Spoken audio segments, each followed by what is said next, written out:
What is up, everybody? Welcome in to another meeting of the Cross Country Compatriots. Thank you so much for the raid, Kieran. Perfect timing, right at the end of the countdown. Were you watching? You just timed that shit. The timing is impeccable as always, sir. Good evening. I hope your stream went well. I enjoyed it. Impeccable. It's fun lurking while I got my prep done. Impeccable. Jeez, why do you have to do this to me every time? So, welcome in, everybody. Grim2 with the raid. I appreciate you, buddy, with the double raid. Look at you guys, planning your attacks, as usual, operating as a pair. I appreciate you both so very much. Welcome in, everybody. I'm Rusty. These are my friends, and we're here to play some D&D. I'm very excited. I'm very excited about it. It's been a good day. Apparently, a very eventful day for Ryan on his way home from Tim Hortons this afternoon. Holy shit. You can tell that story if you want to. So I'm walking down the street. I just came from Tim Hortons. I got a bagel and an ice kappa. And I was living, laughing, loving life in my pink shorts. In this beautiful shirt. I thought I looked cute. And I like the Roger shirt. Thank you. It's great. My brother gave it to me. Love you, Sean. I see the gaze of a man about 40 feet. And once he gets to about 15 feet, he darts into traffic. I'm like, oh my God, what's he doing? And he looks over at me and he says, "You should die." It's like, oh, okay, I know what this is. This is, God hates.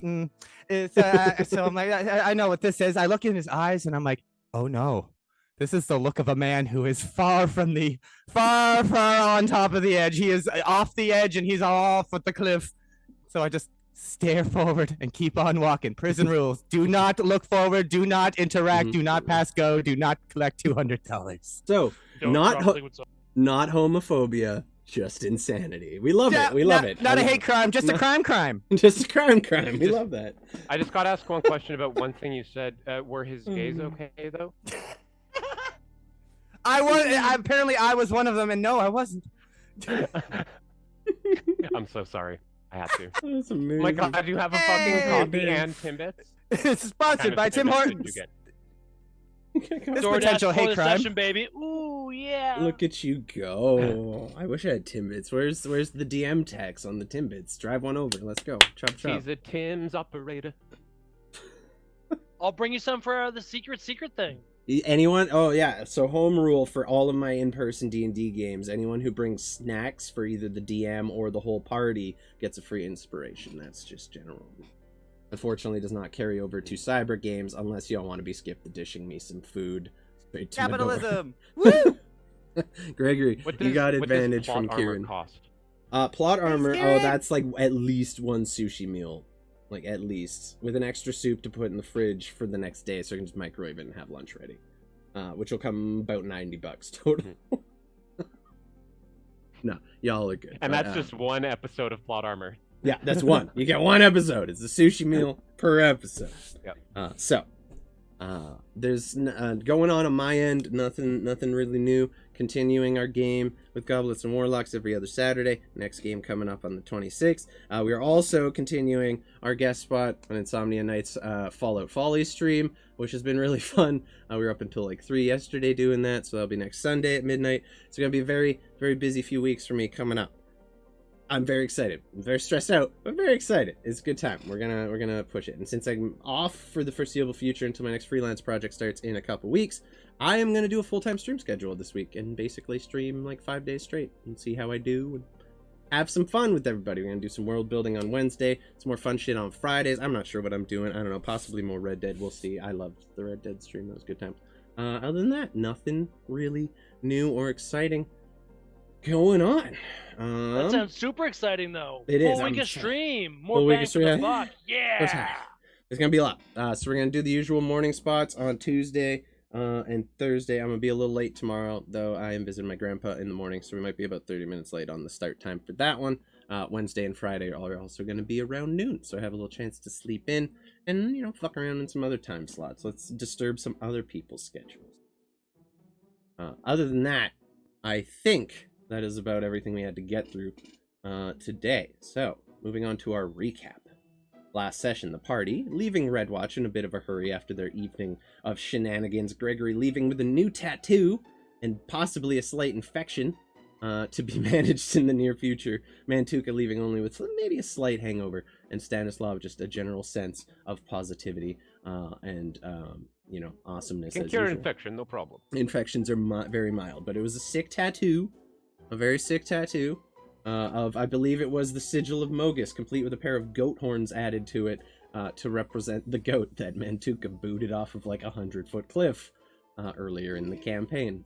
Our first memory together. That was the first bonding experience, and possibly the first time Mantuka realized you are in fact a force of nature in the most literal terms, a literal shark tornado. You made a The Sharknado. first on you. moment was when he asked me to fight.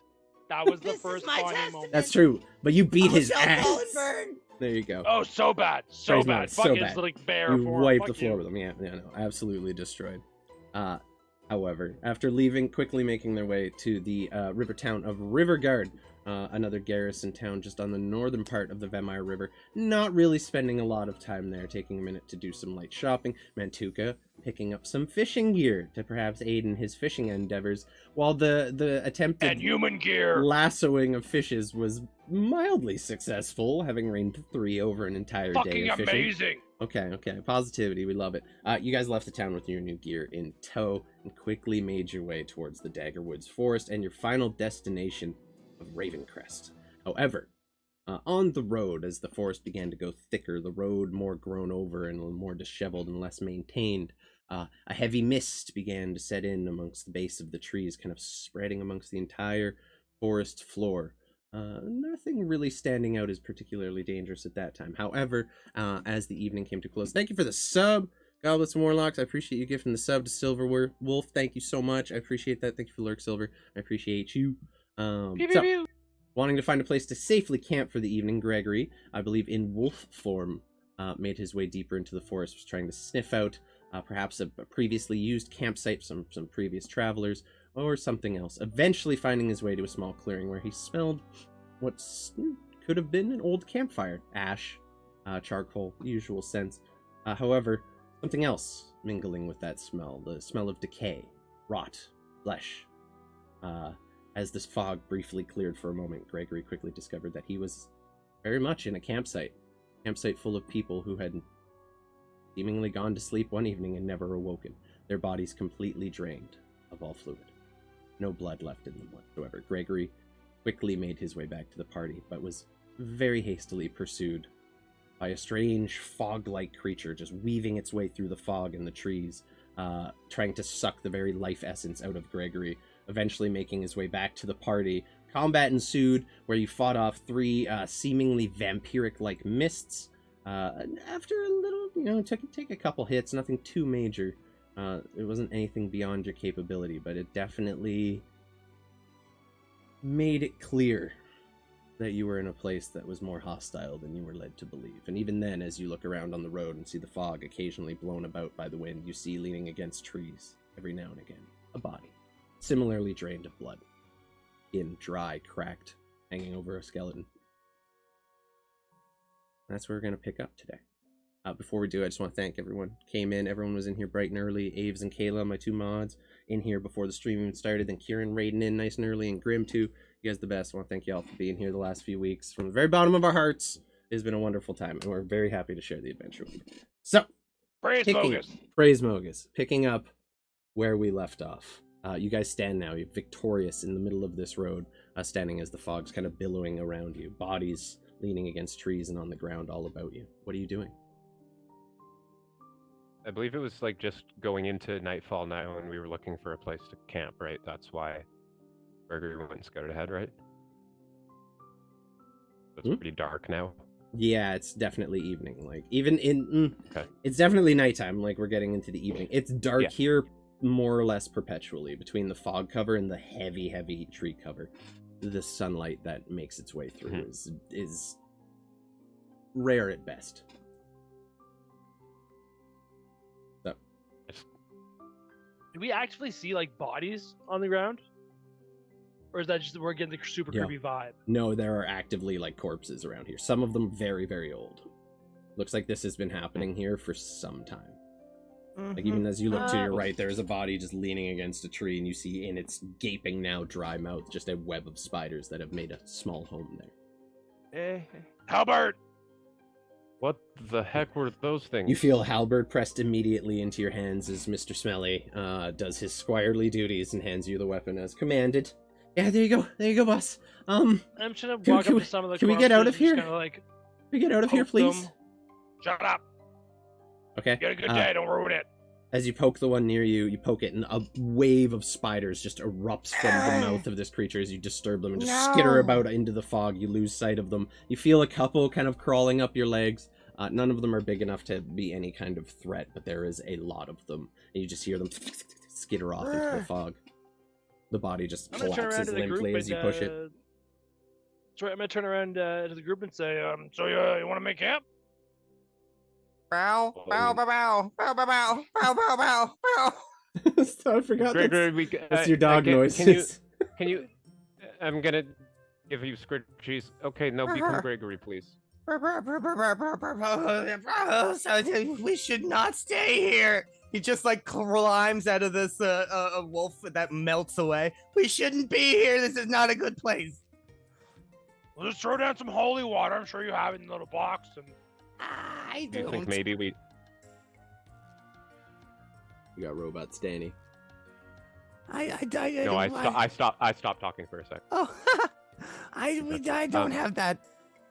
I mean, it might take some time, but I might. No, I would have to rest before I could make some, maybe. Oh. You are fantastic, Stan. Jeez. The people at the Temple of Torm taught me how. Oh. Cool. That would be useful, but can we just maybe try and find a place that's a little less reeking how well of did death? you do on this survival check? I can't remember. Is it a good thing or a bad thing? I can't remember. You rolled a nat 20. Yeah, the survival check was If I very remember right. good. That's how he managed to find the bodies and avoid being ambushed by those things, as he picked up on the fact there was something hostile there. See, baby? I mean, Adolescent Gregory, you're winning. I don't feel like I am. Is there a tomb or anything, a mausoleum, or is it just like bodies in a big field? It looks like no, you're surrounded by trees on all sides. It looks like these are just bodies that were killed while traveling on this road. You see animals too. You see a few horses in the mix. It seems like anything living that passed through this way has either been attacked or been killed here. And the bodies are numerous. And has a fresh fire, like someone's camped here recently. If you guys go investigate the campsite, I'd say roll me an investigation or survival check to try and pick up how old that site was exactly. I would love to do that. Go ahead. Investigation or survival. It's probably going to be. Oh, I'm tossing survival up there. And I get advantage. Toss it, baby. Shit, it's not good. No! Okay. It's an older site. That's all you can pick up. It was not I don't have dark vision, you idiots! It was not used, as far as you can tell, any time within the last week. The bodies, too, are, like, pretty dry looking. Even having been recently been drained of blood, they're still a little more decayed than a recent body would have been. They've been here at least a week, maybe more. That's all you can really tell about. I really don't feel like those things are gone. They're just. It's just a quick break, you know. It's the Am I back? Yes. Yep, you're good.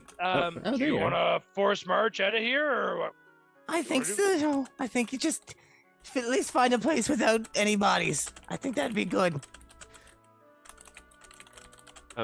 DM, I was just gonna say before I cut out, just while we're walking up to that place where Gregory saw, can I just keep an eye out for anything shiny on the ground next to bodies or otherwise? Ooh. I mean, there's a lot of bodies. Yeah, roll me an investigation check.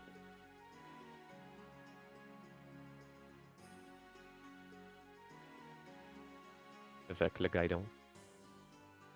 If you'd like, yeah. You know, I ain't saying he a grave digger. I mean, I'll see if I can get a 4 to get at least 10.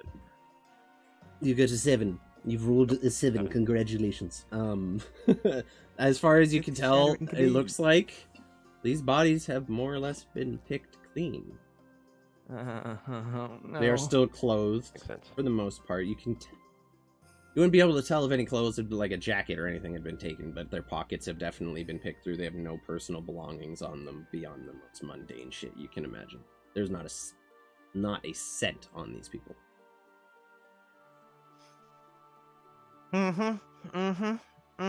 Cool. Red flag. I wasn't really like picking through them. I was just kind of keeping an eye out. But I mean, with a roll like that, doesn't matter anyways. Red flag. Red flag. Red flag. What did we decide to do, group? I missed about 30 seconds. Oh, we're gonna. We don't really feel comfortable sleeping with corpses, so we're just gonna take a little venture around maybe and find a less corpse-like graveyard area. Sure, maybe another hour up the road, half an hour up the Actually, road. they can still fucking get us if they want. I just don't want to sleep with them. Yeah. At like a little bit of distance. Just a little. Just it's breathing room. That's all it is. It smells like shit here. It's very not pleasant. All right, let's keep moving then.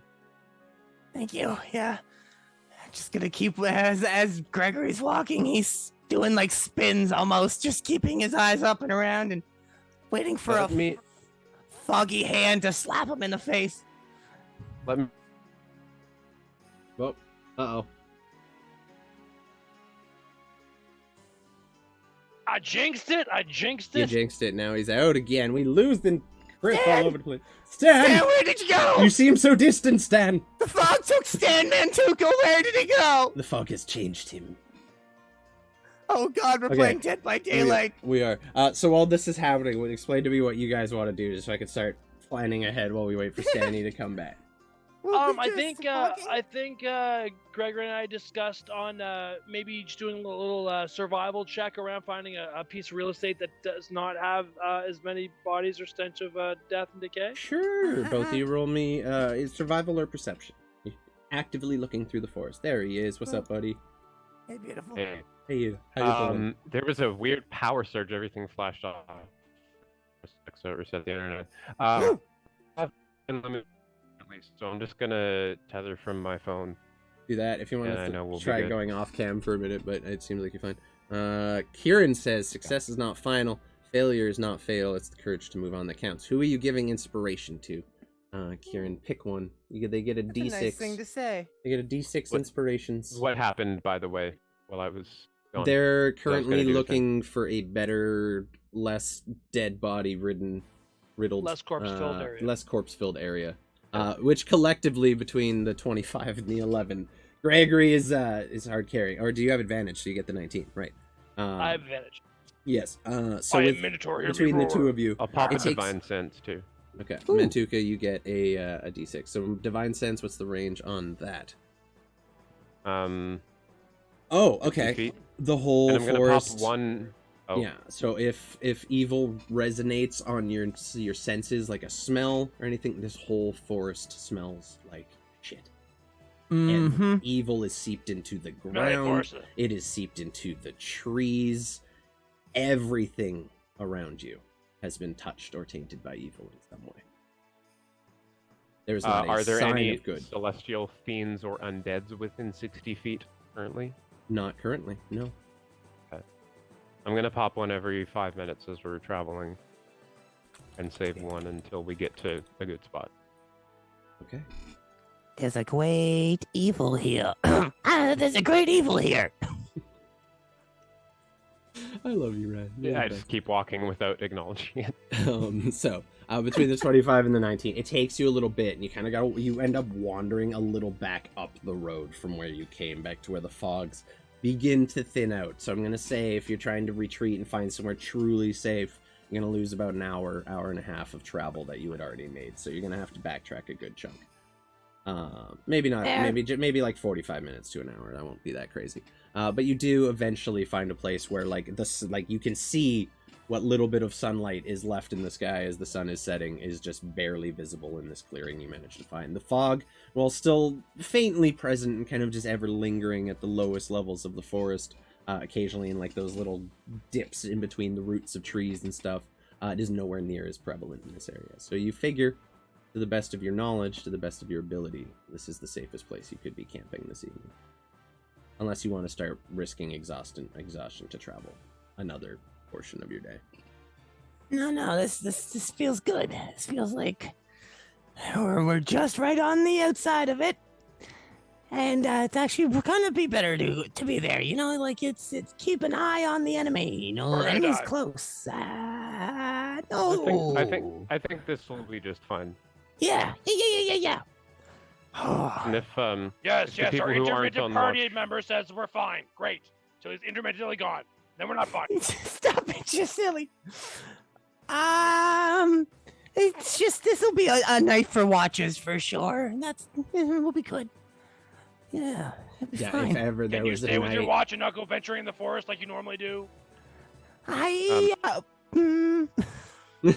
not Gregory promising definitely, anything. I Gregory, can't this make time any promises. definitely, if Not time for anything boyhood comes wonder. close to us, don't go chase it. Yeah. Mhm. Everything in this forest, and Stanislav looks like genuinely uneasy, regardless kind of where they are. Everything around us has been corrupted by something. Greg doesn't And, like. Smart bull, but you haven't said yes or no to that yet. So what? Not leaving. He's like, yeah, Yeah, you're no, right, no. sure. Dodges the question a little bit. Not yeah. direct answer. Stay the fuck home. Bow wow. Oh wow. Greg seeing Stan nervous visibly makes Greg nervous as well.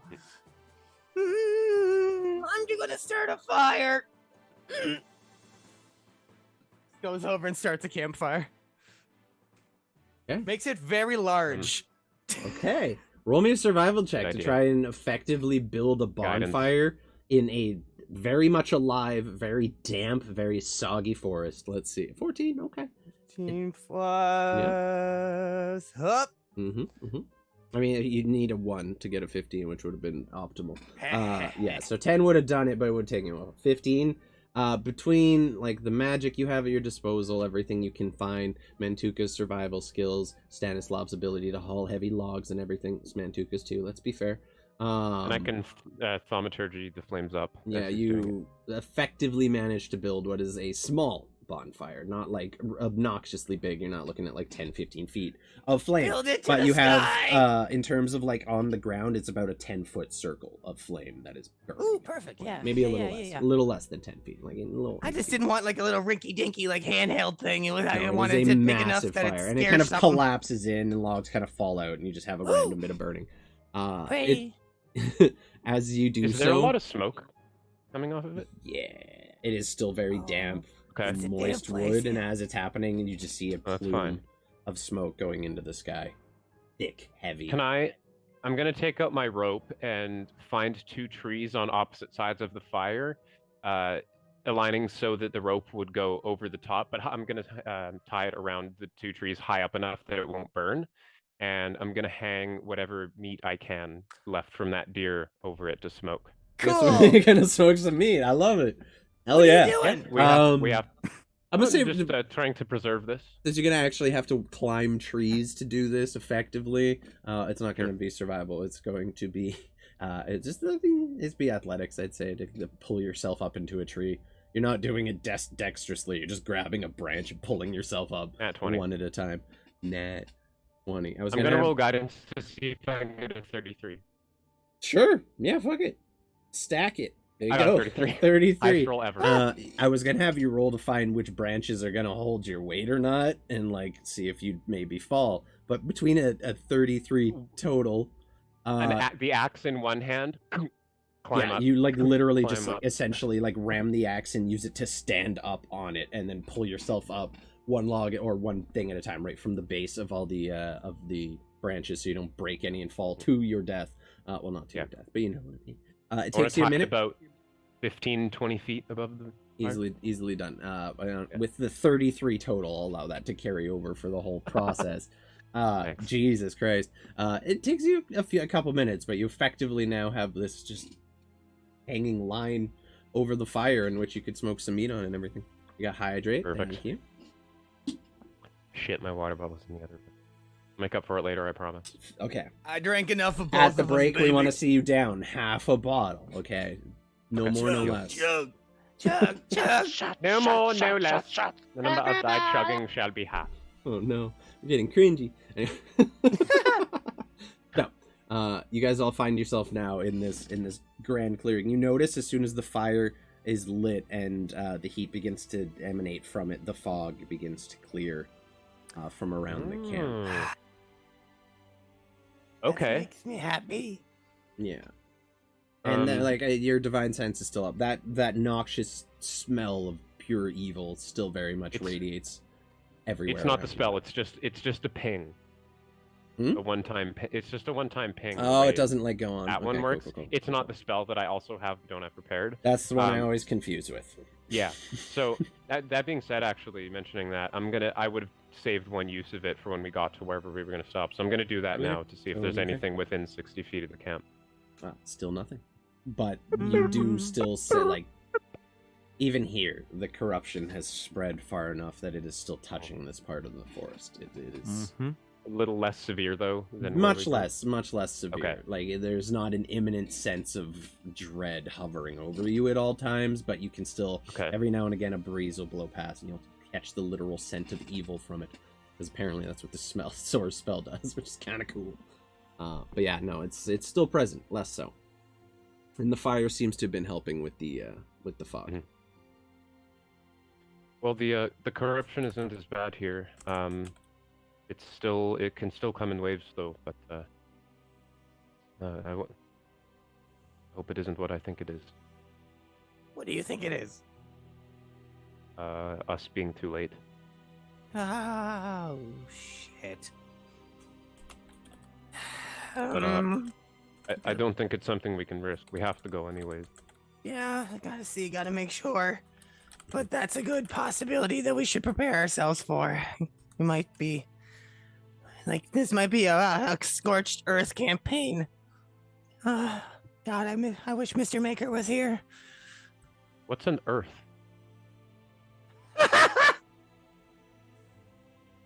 I don't know. I'm so sorry. Gregory's nose just starts bleeding. No. The multi-dimensional. Scorched soil. That actually sounds better. A scorched soil campaign. I like that. I like that. I'm going to bed. I'm going to bed. Wake me for early shift. Okay. Right. Well, Oh, okay. we need to leave as soon as the sun starts to rise. We need to make good time. I'm just like balling up cotton and sticking it in my ears. I'll take first watch. Okay. the next Are you one. sleeping I'll right take on the last one. ground? Are you pitching a tent? How are you camping here? Mantuka's Tent. on the fucking ground. Okay. Yeah. So bright side here, very heavy moss cover on the ground. It is quite soft. It is quite comfortable, but you are going to be sleeping kind of damp. Like, it's going to be a little on the damper side, but it is comfortable enough. Have a tent, you guys. He does have a tent if you want, but Ooh. this is one of the few places where the ground is probably actually comfortable enough to sleep on. Just a Right before solid bed everyone of moss. starts to go to sleep, at the start of my watch, I'm going to cast Alarm, and I'm going to take out the silver wire that I use for it and do it in an area, so I can do a 20 cubic foot area. And I'm just going to go around the outside of our site here. Okay, easy enough. Why did that stop me from sleeping? Why did that have to be done before I went to bed? No, this doesn't disturb you. I know. You're like, stop before you go to bed. I need to put wire out. No, this is as I'm starting my watch Mhm. shift. You did. So Mantuka, go ahead. if you don't watch him do it, it doesn't count. Go ahead and roll me a perception check for your watch while everyone Magic else is is getting fickle. some sleep. Like Your horse the is Lady your of horse Love. is with you. I will say this clearing is deep enough into the woods. You would have had to leave your cart on the road, but you can bring your horse with you. And the road's only a few feet away, about 20 feet of forest between you and the road. I'm gonna leave Akesh also on the road and have him watch the road, but sit not like I'm gonna detach him from the cart and have him just kind of sit next to it, sort of thing. Nice. Smart. Okay. I'll have him keep an eye up and down the road for him. He can be I our rolled a nat on-star. And then I rolled one there. Shit. Hey Raven, what's up? Welcome in, buddy. I appreciate you Good swinging thing in. I cast Alarm, I think. Yeah, we're having a great day. We're loving the D&D session. We love D&D. It's the best. So, let me read Alarm real quick. Okay, so your cube. Okay, easy enough. Appreciate you being here, buddy. Thank you so much for swinging in. Yeah, so let's just real quick, as you're sitting there, the night's going on. You hear the sounds of the forest begin to quiet, and the sounds of the night begin to take over. Critters that were asleep during the day begin becoming active and making their way through the underbrush. The forest is coming alive all around you. You are overwhelmed by the sounds you hear. You hear crickets, other insects, buzzing of mosquitoes around your ears. Very quickly overwhelms your senses. And while you're dealing with all that, you feel a very familiar ping in your head as almost the sound of an alarm begins ringing in your ear, and you look up to see two clouds of mist both making their way towards you. Very familiar looking creatures. What's up, Hells? How's the fucking plumbing situation going, dude? How's the rot? So there's Hells, I miss you. I love you. There's rot in Hell's corpse floors. Needs to fix that shit. Stanislav farts loudly. Okay, so you guys go ahead, drag yourselves onto this map wherever you're gonna be. Oh, Jesus And I'm God. gonna put a couple mists on here. See above. I'm so sorry, dude. Sorry about that. End up compulsive manically laughing a hole in my floor. Oh, you got a mental breakdown? We love those. We love a good Menti B, dude. We love Good that. news though is that because I'm on first watch, I haven't taken my armor off yet. No, that's true. That is true. You There have you not go. laid down to sleep. Thank you for the shout out. Can we get a shout out for Raven as well, please? Absolutely chill streamer. Go show some love to the homies, guys. Okay, so Is these the guys road east or west? road is to the left, yeah. And a horse. Doot. Yeah, the horse is, I would say, yeah, about there. That's as close as he's grazing on the edge. You told him to stay on the road, and his stomach got the better of him pretty quickly. So you're over Fine, here. fine. Yep. You're gonna have these two immediately coming straight for you, and then a third one is actually, you don't know this yet, but the third one's gonna go for Ikesh, who is left alone and unattended. No. I'm sorry, not the horse, dude. Fine. All right. Not the So I'm gonna horse. open the initiative rounds here. Everyone go ahead, click their minis, roll your initiatives, so we can do that shit. I'm so excited. You just had to go rolling that one, yeah. didn't you? Now, Bo. Hey man, why just go through a watch of nothing? Let's make it. Why interesting right off not the bat. have stuff? I mean, yeah, nat one right off the bat. It was a terrible watch. You're lucky you set the alarm, No. otherwise they would have ambushed you. Okay, Oh, so yeah. we're all good. Descending order. They do not get a Got me surprise now. round on you because of your alarm. You quickly come to as they're making their way down towards you, and you get to act before they've actually reached your combat space. They just come into that 5-foot range as your turn begins. What are you doing as these two mists just begin to envelop around you? Okay then. This is a bit of a problem, I think. I am going to. Bet.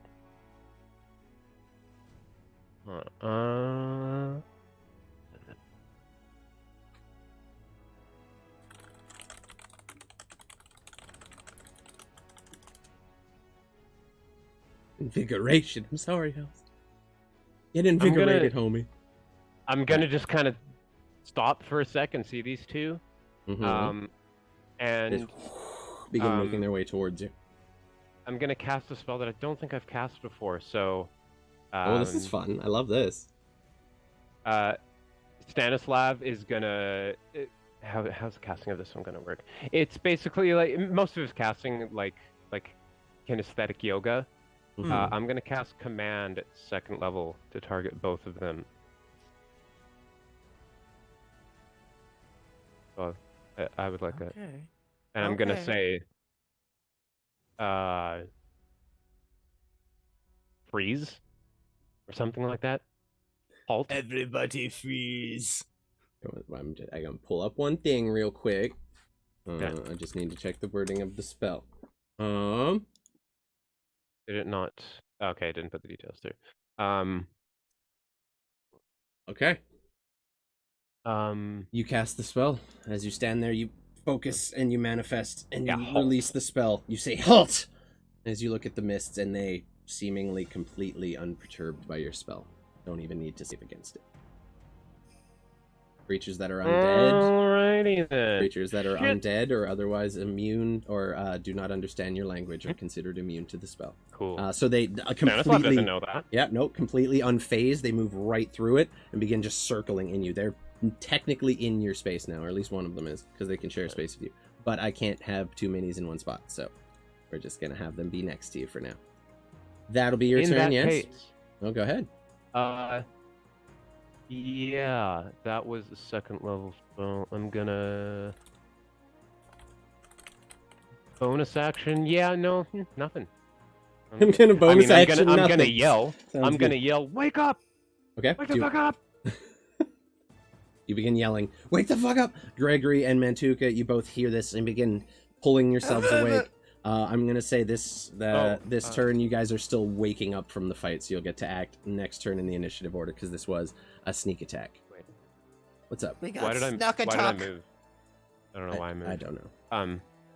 I wanna. Can I I wanna as much as I can. I know I can't occupy space, but interpose myself between them and Gregory.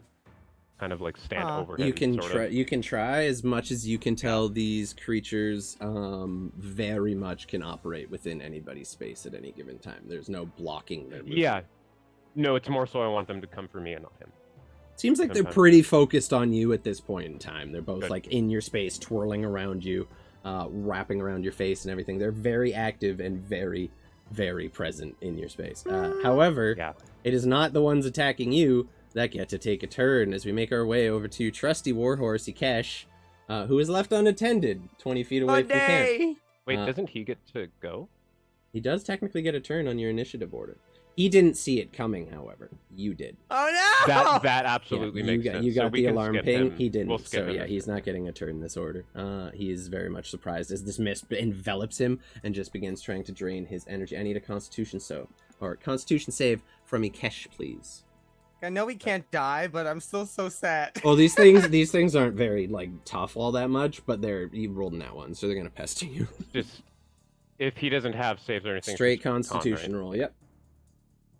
Ooh. The horse is the best of us. 5. Ooh, he takes 9 points of necrotic damage, and you quickly look over to see the luminant golden light of your horse just dim for a moment as this mist envelops it and drains the energy straight from it. His maximum HP is reduced by 9 as well. It doesn't matter. He's going to die anyways, but I'll take that into account. He's probably going to have a rough turn. Mantuka, we're skipping you this round because you're asleep. You can act on the next round as you're kind of just waking yourself up from drowsiness. You're just getting the sleep out of your eye. You look over and see Stanislav almost just fighting with fog. You kind of takes a minute to register what's happening. He's just trying to smack it all away. And they're going to take a round of attack each on you. This one's going to move over here to get flanking on you. And they're going to attack. I need 2 con saves from you, Stanny.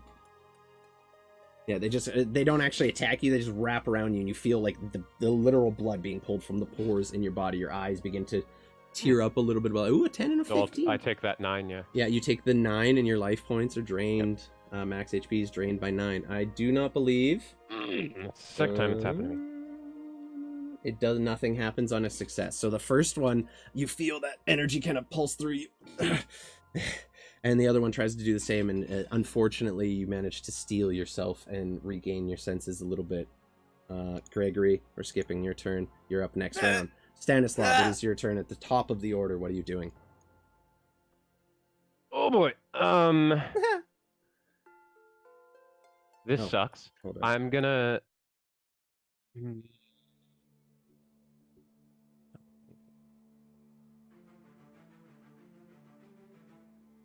For my bonus action, I am going to... Actually, no, I'm not going to take a bonus action. I am going to grab my symbol of Torm and just concentrate for a sec, and I am going to activate Abjure the Extraplanar. Ooh! My channel divinity. So I need a wisdom save from each of them. Okay, what's the details of this spell ahead of time? I'm not familiar with it. How does it work?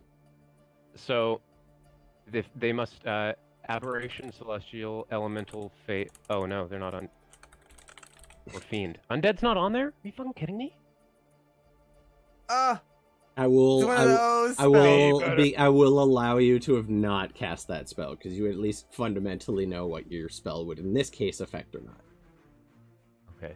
Why everything but undead? Okay. It's one of those. There's Undead a or couple of not. those spells. Yeah, undead Yeah. are not considered so- extraplanar creatures. They're just undead. Instead of that, Ew, rewind. Okay, we're good. We're gonna Yeah. hit the rewind button on that. Roll back the There's a VCR. couple of spells where it's like it's always undead, where you're like, that should be good. on there. which one does what? I'm gonna use my racial branding smite ability as my bonus action. Okay. Um, Bonus And action. then I'm Branding going smite. to. Yeah, and then I'm gonna start swinging. Swing away. Which one are you hitting first? Swang. We'll do the one on my right first. Okay. Go ahead. On your right, so my left. Got it. Okay. Oh, so the actual right. Got it. On your left. Roger that. 25 definitely hits this mist cloud. Green right, yeah. Yeah. Okay. The mist Sounds cloud, very good. So there's that. He takes the 9 radiant damage from that swing, and he also takes this radiant damage.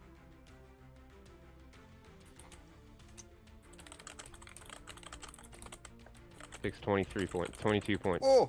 damage. 14 of it being radiant, if that makes a difference. Yeah. 100%. It's a fucking undead. Yeah. We already homebrewed all fucking radiant damage is double against undead, even if it's not in their stat sheet, because that's the rule for the entire fucking campaign. makes So sense. one swing, it doesn't even take you much. You swing into it and unleash the blast of radiant energy from your smite. That one is rapidly disposed of. Oh, Very look good. who it is! We got a special guest today. For a brief second, it's too late now. You're already on video. There we go. He's off now. We nailed it. There we go. We have Hell's Court making sound. If he wanted to say hi, I'm easily guilt tripped. I have no ability to say no to my friends. He's been up to his neck. Buddy. He's been up to his neck in plumbing and floor problems and rot. Least I can do is let him lend his voice to the stream a little bit. I hope you don't have the worst kind of rot of all, though, crotch rot. No, thankfully I'm good there, but I am sitting in a fucking hole in the floor, maniacally laughing. Oh, so you might get crotch rot from that. Pretty sure Hell's Corp is having a mental breakdown right now. We need to be there for our friends. This is more important than D&D. So Hell's gonna provide. I'm just here to make sound effects. scary Okay. zombie noises. Okay, or more like vampiric mist noises, but we got it. There you go. There you go. Stanny, is that your turn? Or you have another attack? Nah, I have Right. another attack. Go ahead and Yep. use it. Swing around at the other guy. The 14 hit? 14 just very good. hits. Yeah, it's a 13 Ooh, AC okay, you good. had to beat. So your next swing, this time just one-handing the axe, basically, just swing it down from the middle of the handle there. 14, not as So good. 16 total.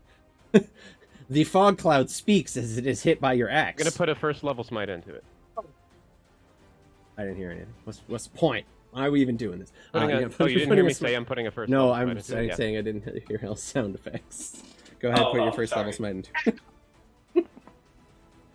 So 20 more The points of the radiant mist damage. the mist vampiric mist cloud as you strike it goes ow. I'm sorry, I missed my cue. Is it dead? What's the total?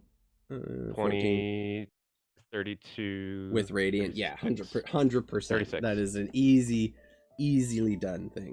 You just bring the axe down on that side too. And just dissipates into a cloud of nothing.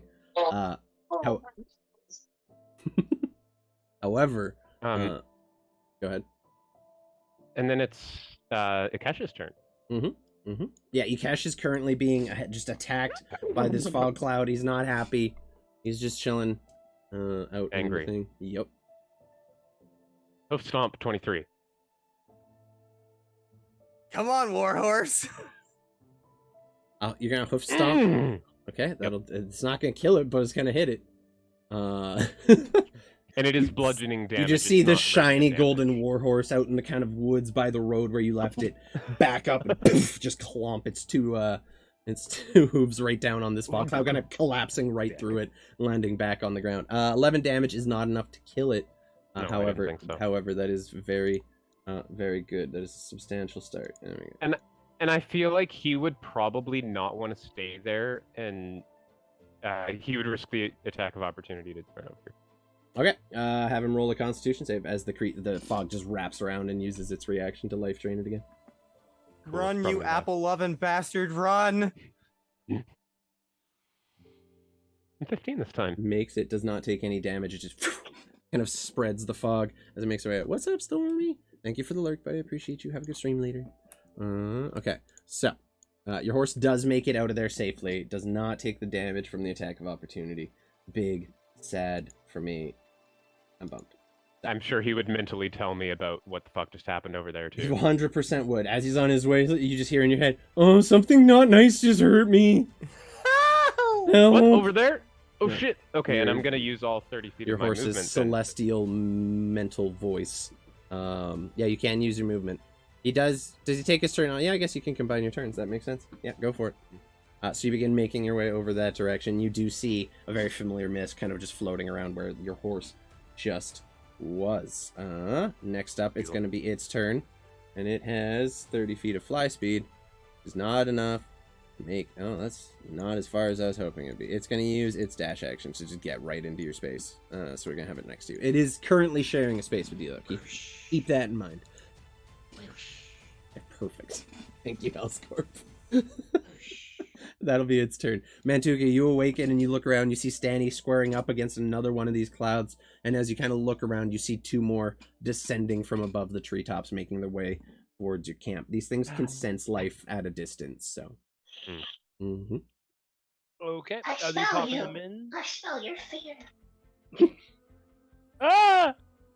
Are those other two popping by the campfire, or are they just somewhere else on the map that I don't know about? They're where they are currently. So one up there, and one Okay, kind cool. of making its way in the trees over here. That was amazing. I smell your fear.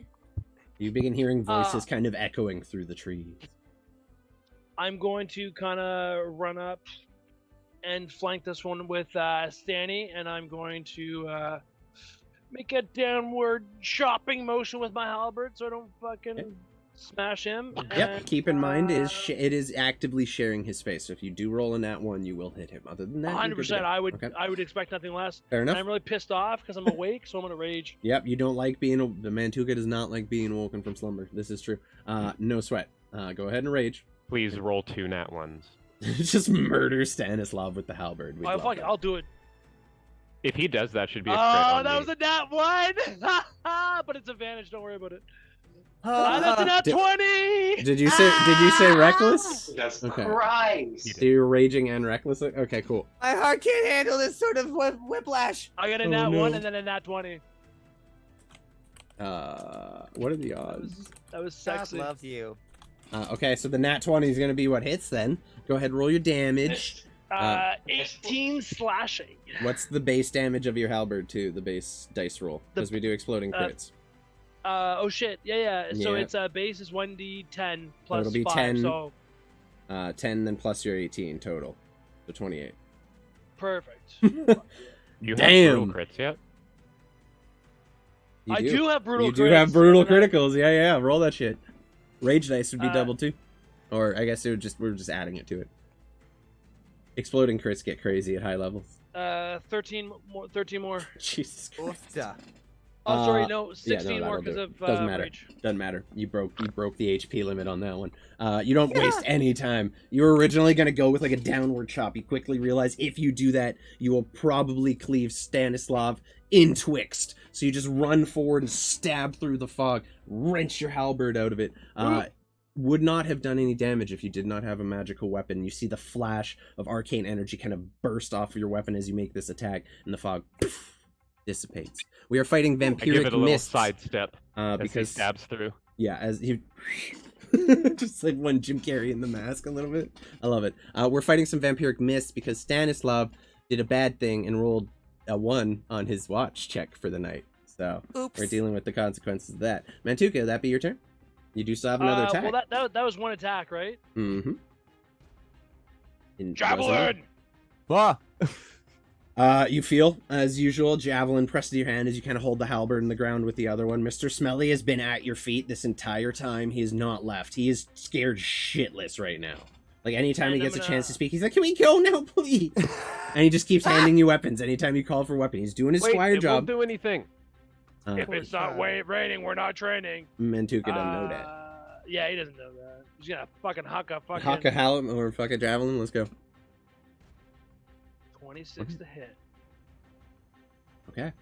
For 6 non-magical damage. Oh, yeah. All right.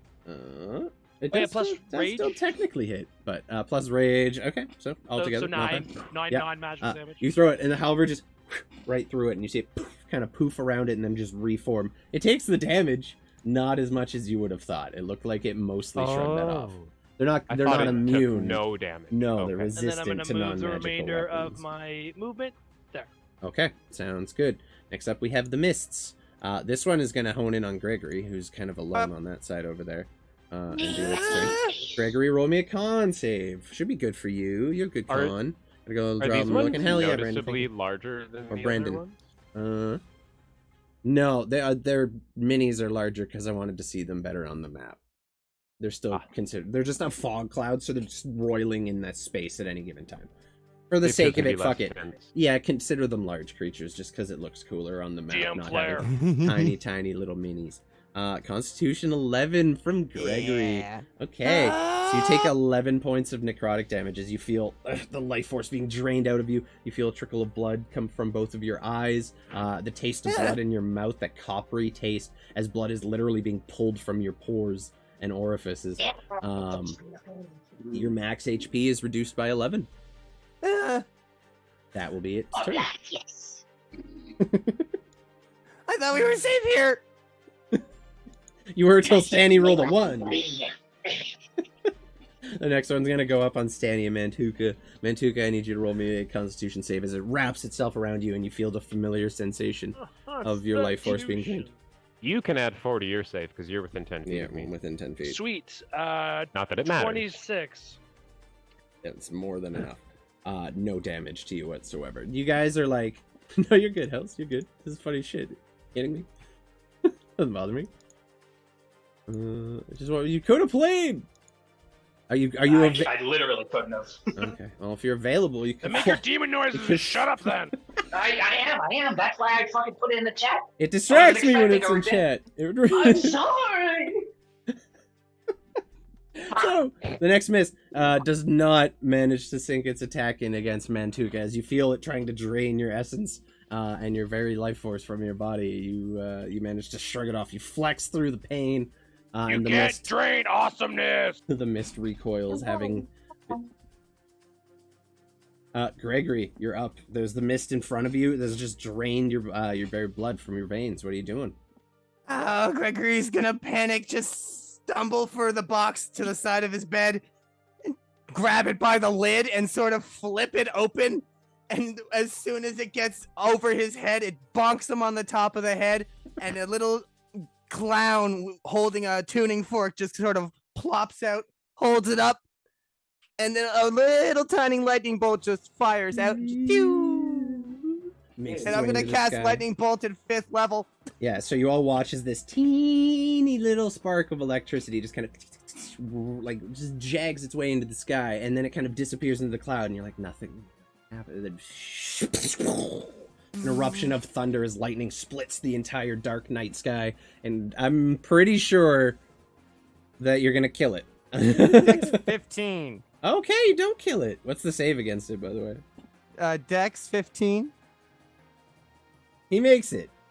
Okay, so half damage. of... We round up, so it'll be 8, right? Oh, I didn't. 1 sec. Did I go through? Oh, 13. There we go. So half of 13 we round up will be 7. Okay. 13. Are you kidding me? What did I roll? Add a A 5th. 1, a 2, a 1, a 2, a 2, a 1, a 1, a 1, a 1. You guys see? Okay. See all those red numbers, chat? Those are all ones. That is like as bad as you could have done, except for 3. Not only that, the other 3 were 2s. Yeah, the those- next worst you could have Got fucking all of done. them. Thank you for the follow, Recon. I appreciate it, buddy. Holy shit. That's I the gotta worst damage I gotta go. That's the gotta lowest go! I've ever seen someone roll on a Can I lightning use bolt. my reaction to try and throw Gregory into the forest further? I said a little wish. thing of lightning, and then the computer said, "All right, best." It took you very literally, which is something we're known to do around here. Anyone who hangs out knows we'd be very literal-minded folks around here. That was Oh like my when you God. and your friend rub your feet on carpeted ground and then touch fingers. That was how much damage Yeah, that that's was. what you did. You just shocked him. The little clown head holding, it's got little blue floating arms, and it's just holding the tuning fork, and it just sort of turns to Gregory, looks back at the fog, turns back to Gregory, smacks the thing twice, and then just sort of plops himself back in the box. You hear the tuning fork ringing as he goes back into the box, and then the fades away as he disappears into the box. My God. Gregory's just gonna look into the open box, just no words. Stanislav, so you're up, fucking buddy. funny. You're up. Oh my God. Gregory, you moving or anything? No! Okay. Yeah, you guys see this massive lightning bolt, this cacophonous sound of thunder erupt as it cracks the sky, and the mist just seems almost completely unperturbed by it. It's still hit effectively, but it's definitely Really like funny. just kind of chilling. Oh yeah, it definitely Mantuka, did you got something. advantage from Insomnia Night RPG. Okay. Night, Kieran, have a I'm good sleep, gonna- buddy. Nice, Kieran. I'm just gonna keep attacking this one that Mantuka and I are going at. Thank yeah. you for your awesome dice. Nat 20. It's dead. It's dead. Yeah, roll the damage for funsies, and you know Sure. what's the maximum it damage you takes- can do, and hold on. then add. Yeah. Just that.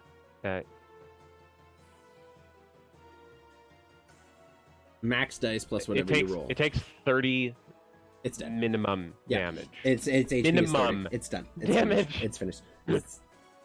You can roll it if you want to roll your dice, but it's dead. I'm proud of this one. You don't even really hit it. You kind of just hold the axe out into the fog. You all watch Stanislav flexes, and his lightning just poof, lets out a blast of radiant energy, and the fog just dissipates and makes a gurgling noise as it does. I'm so disappointed. Silence. It's dead. That It's makes dead. sense. It makes silence. It makes no noise whatsoever. Unless he left. Did he leave? Method actor. Did he leave? I don't know. And then I'm gonna turn around. I made noises. Oh, What are you talking we didn't We didn't hear hear them. you. They're not coming through. They about? peeked Sorry, out. hold on. I got you. Let me try this. Ooh, ooh. That was good. That was good. That was the best sound. Thank you so much. I got you. I'm gonna Insomnia. turn around and run at this other one. You go ahead and attack it one more time. It did take the Stan- lightning bolt from Gregory, so it's looking a little less friendly than it did a few seconds ago. Stanahorus, while that's going on, is gonna have another rear up at this guy though. We're gonna Okay. have him go Sure. before me. I want to see if he can get the kill. Hooves. It would behoove him. He rolls an 11. It doesn't hit him. Does not hit, unfortunately. The fog just. THK. Total horse kill. Yeah, then I'm gonna come around and ask him a question. Okay. I respect it. Go ahead and roll your attack. 17. That's gonna hit. Easy peasy. No struggle. It's 6 radiant, so he takes 20 damage. Combined with Gregory's. It's still up, actually. Oh no, that's the one that got hit by the... no, it's dead, because of the fucking javelin throw that did reduce damage on it. That thing is dead. So you walk forward and just swing, like almost casually, like nonchalantly, annoyed by this, having been your watch been disturbed, maybe like you not doing a good job on watch that these things could even get within your radius, and you just That's it. That's what Smash through it. Stanislav is mad at, because this is not even close to the first time this has happened. This is like a Mad that he consistent thing keeps with the fucking party up at this on point. watch. Yeah. Last time you guys got robbed. This time you got attacked by vampire mists. Oh, and I've rolled terrible on so many perception many. checks Oh, during look at watch. me, Like I'm a even before we paladin, started I'm so streaming awesome. the game. Like The shade. Stanislav is Rob blind. visibly annoyed. Okay, so you all stand now in this clearing. What was that, Hells?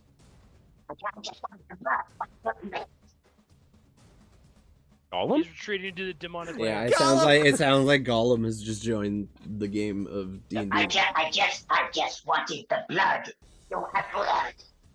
That's what you hear as it dissipates and goes away. You all He's a very stand. polite ghost, really. Very, very polite ghost. Yeah, I'm so sorry for the inconvenience. Okay, You- boy. Bye, buddy. Thank you for hanging out. We love you. Don't come No, back, no, Ghost. that was a ghost. Oh, That was a okay. ghost saying bye. Thank you for hanging out, Stand Ghost. here, We love you. motherfucker. Sound effect. Dude, if you want, I can What pull are you your gonna do sheet. without your sound effects? That's true. I could just pull I'm your your sheet AI. up and roll for you if you want to just hang out on your phone. You know, it's not a big deal. Yeah, I'm down. Okay, Let's get fucking on, do it. up on camera then, dude. Stanislav Alright, hold on.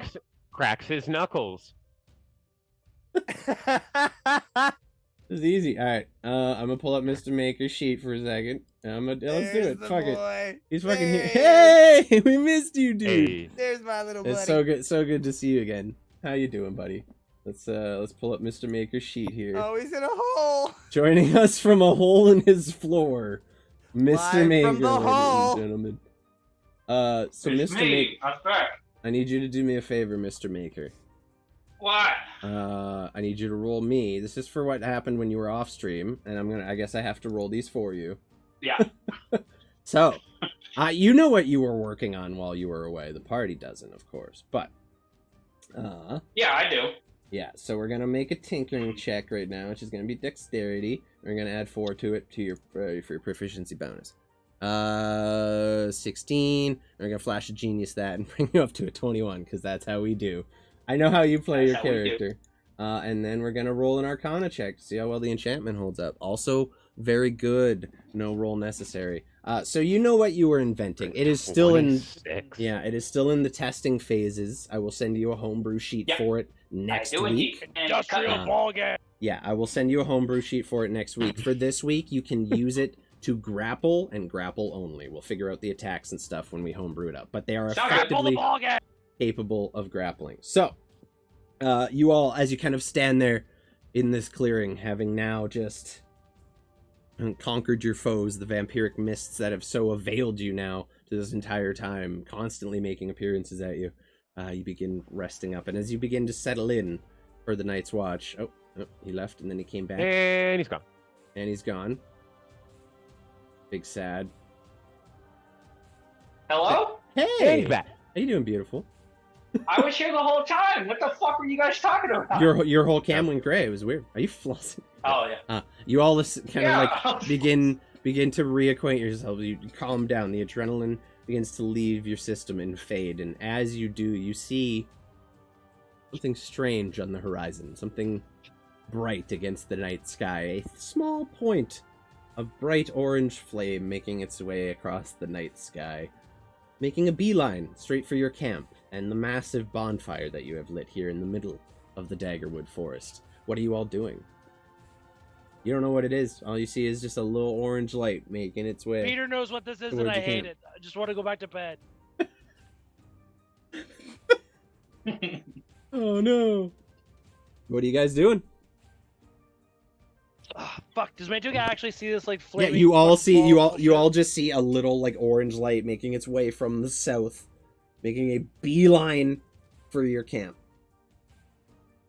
Albert, I'm gonna hold my hand out. Not I'm just gonna. He gives you the halberd. I don't want to be here anymore, boss. This place scares me. Do you think the big red ball of flame wants to be, or it's coming?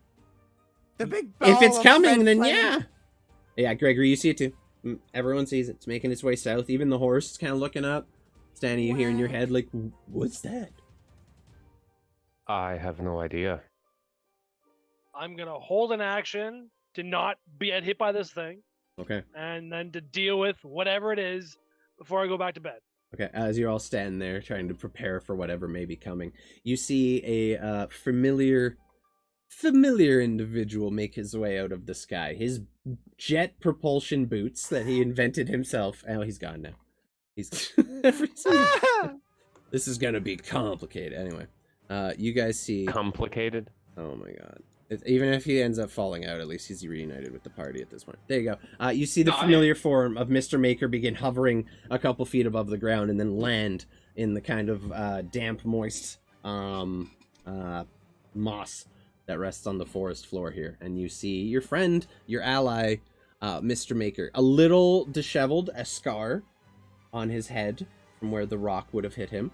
All right. Yeah, no, seemingly having recovered from the major head trauma, at least enough to have made his way here to you now. He's not all face. Well, my voice sounds like this now, which fucking sucks. Yeah, his voice is Oh. back to normal, basically back to the way it sounded when you first met him. Mr. Maker, Hello. how did you find us? I got, couple things. I said that we needed you, and you just show up. Are you a god? Are we sure about that? Yeah. Oh, Yes, I am. okay. Yes, and I am a god. No, hold on, Gregory. He didn't ping when I used my thingy to check for those kind of things. I believe Well, him, though. you know, we got ways over it. It's fine. I wouldn't worry about it too much, to be honest. Okay, yeah, no, Let's never. just say I am a god and go with that. I think that's a good way to end this conversation. Seems like a pretty good way to discover it. You know Mr. Maker Smart. He has his methods. Mantuka, what's up, buddy? Mantuka has 2 questions. Mm-hmm. First, are we spending the night here? Well, hopefully we cleared out enough of those things. Okay, good. Close Second area. question, not a question. I'm going to bed. Fuck off. And then I'm gonna lay down in my fart socks. Set your stupid alarm. Make some shitty perception. Go to bed. Okay, Mantuka, does- you lay down. Danny, that does take you to the end of your watch phase. That happened kind of towards the end of your watch. So Gregory, you will be up next. Alarm doesn't end just because it gets triggered. By the way, it stays up for just 8 hours. No, yeah, it's an 8-hour thing. Yep. Yeah. And I'll wait. Oh yeah, I guess. All right, Gregory, you got this. Okay. Go ahead. Roll me a perception check, Gregory.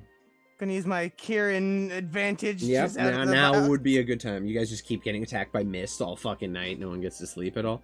And I'm rolling 1s and 2s. So. 19 is more than enough.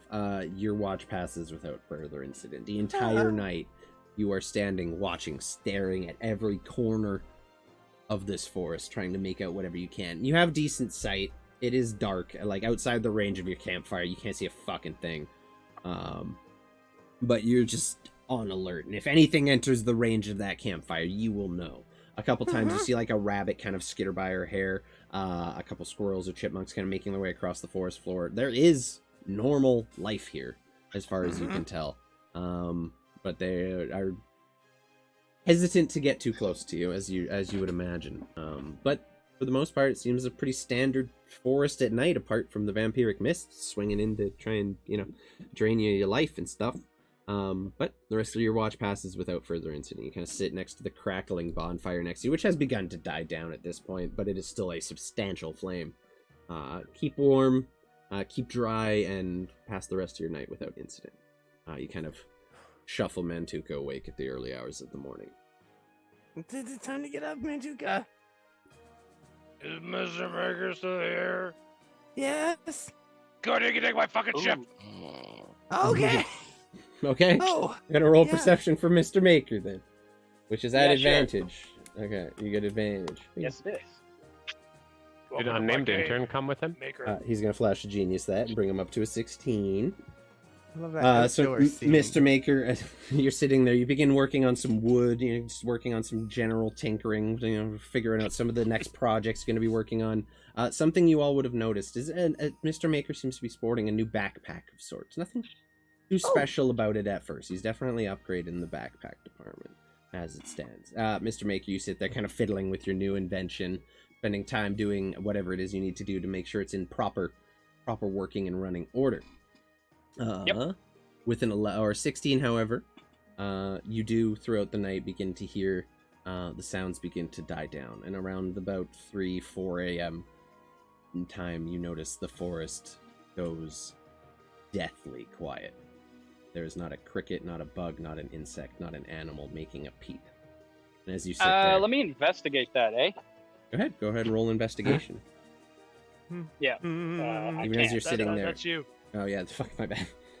Yeah, I can't. Just go roll that check. There's the 20. Go roll that I check. can't. Yeah, 24. So, you begin making your way out, and not that everything's being quiet.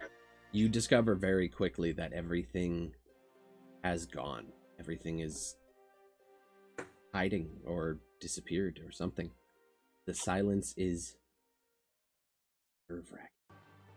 Even as you sit there, you look around and try to take in what might be causing this phenomenon. You don't see anything, but you feel on the edge of your vision, just beyond what you're able to see, possibly a little further, something menacing, foreboding. Something that even the creatures of the forest know it's best to hide when it's around. Spooky. The rest of your watch passes without incident. You spend the rest of the time standing in that place, almost stuck to the spot, not wanting to disturb I do say anything further. spooky as soon as I feel that. Spooky under your breath. And as you stand there, you say spooky. You hear the sound of whispers, almost echoing your sentiments. This whispers kind of just going through the fog around you, through the trees, almost like an echo, almost mocking you. And you just stand there, and you see the mist begin to creep in once again. Even now, as the fire has almost completely died and dimmed, fog begins rolling back into the camp, just as the morning sun just barely begins to crest over the trees on the east coast, after the eastern horizon. Sun is coming up. How long you'll be able to bask in its rays is, well, unknown to you at this point, but looking to the north from even where your campsite is, the forest only gets thicker and darker as you make your way deeper into it. That is where we will take our break for today, because I need to pee very badly. So, we're going to go ahead. Girl. Oh, I hit replay song. Oops. We're going to go ahead and take our break. We're going to be back in about 10 minutes, everyone. I want to thank you all for coming to hang out. Everyone has just been popping in the chat. You guys have been popping it off tonight. We had Kieran and Grim with the raids, Goblets with the subby. We got follow from Rincon.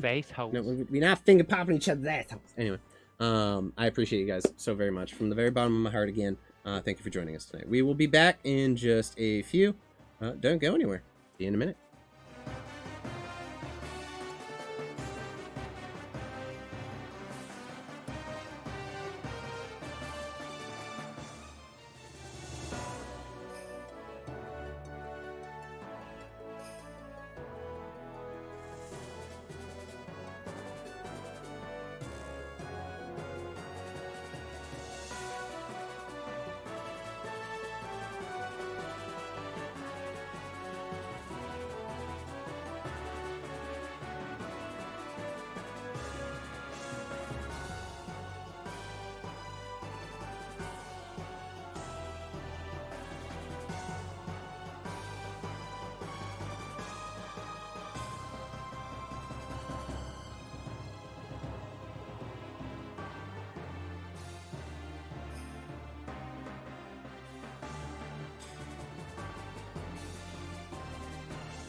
to it. What is up, Back everybody? job. What's up, Rad? Thank you for the lurk, buddy. Appreciate you. If you like bacon, I do love bacon. Who doesn't love bacon? If there's someone in this place right now who don't love bacon, we're gonna have a problem. We're gonna have an issue right now. We might be rolling initiative here in chat. No, we're fine. Welcome to the I'm shitting. Welcome to the I'm version. shitting stream. It's great. Thank you for joining us while you're taking a dump. It's really Including Harry Pussy. I actually only have one toilet in the house, so right now it's physically impossible for me to take a shit. Which is why I have to finish this today. Yeah, you better. I mean, you're gonna be doing home improvement while you're working on the stream. Yeah, man. I told you. I accept it. We wanted you on here more than we care. But if you're gonna be using any power tools, I just ask you mute yourself. Other than that, you'll be good. Yeah, you're good. You're good. I trust you. When I was cutting all that shit, I'm muted. All right. I put Stuart into a full Nelson, and he doesn't seem to mind. Oh my god, that's so cute. Oh, look at him. Chowder's upstairs on the patio, getting a little snooze on. So, without further delay, let's get into it. I figured you were just like had to hide the camera for a second. Nice screw. Nope. You all awaken the following morning. You can all, get the benefits of a full rest. All of your HP is back if it was drained and stuff like that. Oh, yay. Yeah, anyone who's I got max the big HP is suck drained. twice. Yup, that comes back. Your horse is looking a little worse for wear at this point. He doesn't really get long rests. I was going to say, before we went to bed, I would have lay on hands did him, but I didn't get a chance to say it. Right, I disconnected twice. Can't you Bell slots. You could just get rid of them and resummon you, technically. That's what I was asking. Up to you. Doesn't matter to me. So, you see the sun kind of just making its way above the eastern horizon. Still very, very early in the morning. Even now, though, the mist has begun to settle around you. It's still gloomy in here. There's still a lot of tree cover, but you can at least still see the sun. There's a step above you where you were at yesterday. The horse doesn't get a full rest. It is a celestial horse. Fine steed. It's a god horse, so it doesn't actually get long rest because it doesn't need to sleep. We hate horses on this podcast. We hate horses. We don't let horses sleep. Thankfully, he also doesn't have. Yeah, Hell's Corp and I both have a severe dislike of horses. Horses. What's with the little teeth, bro? I'm What's cool. with the big ass fucking chompers? Yeah, I'm cool Fuck watching the them from a horses. distance. They're super pretty. I want them to be safe and happy and everything. No, Just I keep want them all turned to glue. keep them I thought far Sarah away Jessica from me. Parker did a fine job in Sex and the City. Wow. The Daddy's big okay. daddy. The 90s called. They want their fucking joke back, my dude. Bringing it back. Oh god. Okay, we'll bring it back around. That's fair. If I don't hear one of those every few years, it feels like my life has been missing something. So thank you for adding to it. Anyway, the morning has come. You all stand in this now empty clearing. Still, well rested, but exhausted and weary from the events of the night before.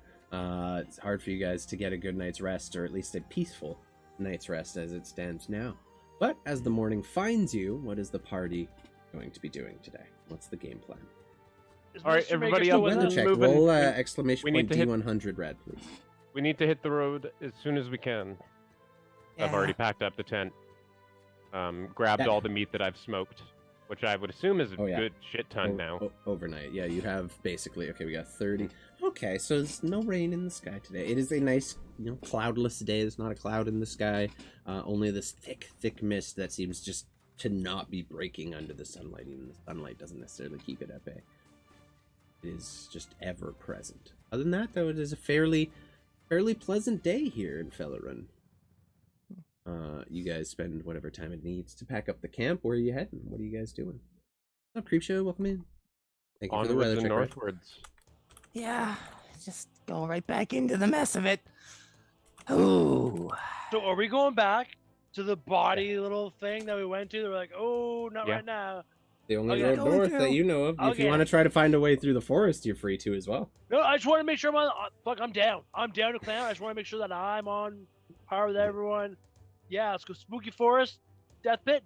Fuck yeah, Mantuka. Praise Mogus. Okay, you guys hitch the horse back up to the cart and begin making your way around on the road. Who's riding on the cart? Who's walking? We don't quite have enough. Oh, I think we might have enough room for everybody. But is anyone walking? I'll ride Is on the anyone cart. riding Mr. Maker's I'm gonna riding ride. the cart. Yeah, I'm gonna ride on Akesh. Okay. Can I do that or like? He's actively pulling Yes. the cart. I'm not sure how easily he would be to ride. You kind of have to steer the cart. No. Yeah, I'd like to steer. Yeah, him it's like no starting off, saddle or if that's anything, o- so if yeah. that's okay with y'all. Yeah, but we have the whole party. We have Mr. Smelly and Mr. Maker. Mr. Maker, we're gonna say you left your companion back, or do you want him to be attached to your person as usual? Yeah, Smirtle. Yeah, Igor. I want him on my fucking. Can part of the time I was gone be spent making him Bjorn? You want a baby Bjorn? Okay, at this point, you guys Yeah. see as Mr. Maker turns around and opens his jacket. It's on my back. That's So is your stabbing, back? baby. So your backpack is also a baby Bjorn. It's your new invention, Yes. and it's a Bjorn. Got it. Smirtle Bjorn. Now, as he turns for the first time since he arrived, you see him from the back and notice that there is in fact a small gnomish individual just stuck into the back of the backpack. He's like, "Hi guys." Whoa! His Hey. arms out. Yeah, you've effectively made a baby Bjorn for your companion. He looks up at you. Fantastic. It's a little degrading, but kind of comfortable. Now you love it. It's You comfortable. fucking love it. Well- It's comfortable. It's Yeah. comfortable. I'd be lying. Well, if we're I- traveling. I mean, you can probably hop out of that if you want. And you have room to stretch out in the cart. Skin to skin in most cultures. I think I'm okay. It's As comfortable. say as we're I'm okay as with we're it. going. He's He become just- accustomed to Yeah, it. he's just like hanging out with his arms like this at any given time. Every now and again, he'll pull out like a little cookie from the front pocket of the Bjorn and like eat one of those little baby chocolate chip cookies. You know, he's well like taken whenever care of. It's like Baby when you raise bull a stays tiger on- in a that's it. box. Oh no. Baby with a +1 dagger. Lady with 2+1 daggers. We'll say there's enough for the sake of brevity. There's enough Amazing. for all you to load onto the cart.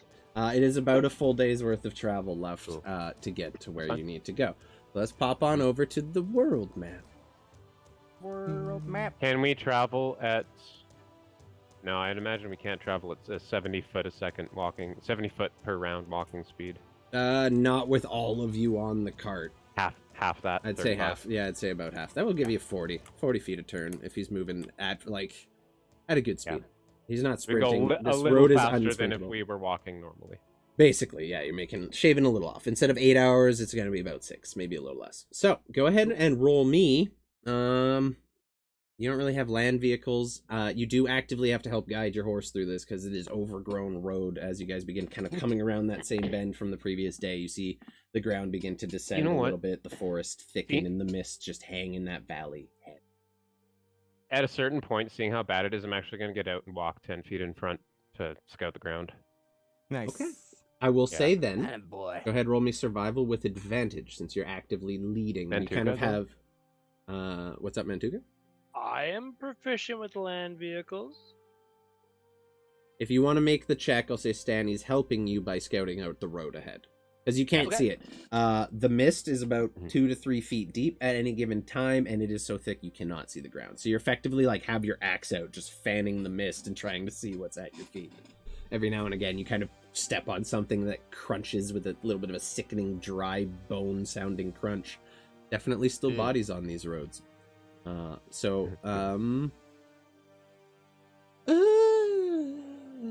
Mantuka, so it's going to be a land vehicles check. So I'm just going to say dexterity for this, just to control it. Or, you can add animal handling and add your proficiency. Pardon me? I- You just yelled 3 different things at Sorry. me and then told me to smother Sorry, okay. proficiency on top of it. No, it's going to be a land vehicles check. So you can either roll a dexterity adding your proficiency or animal handling adding your proficiency. Your choice.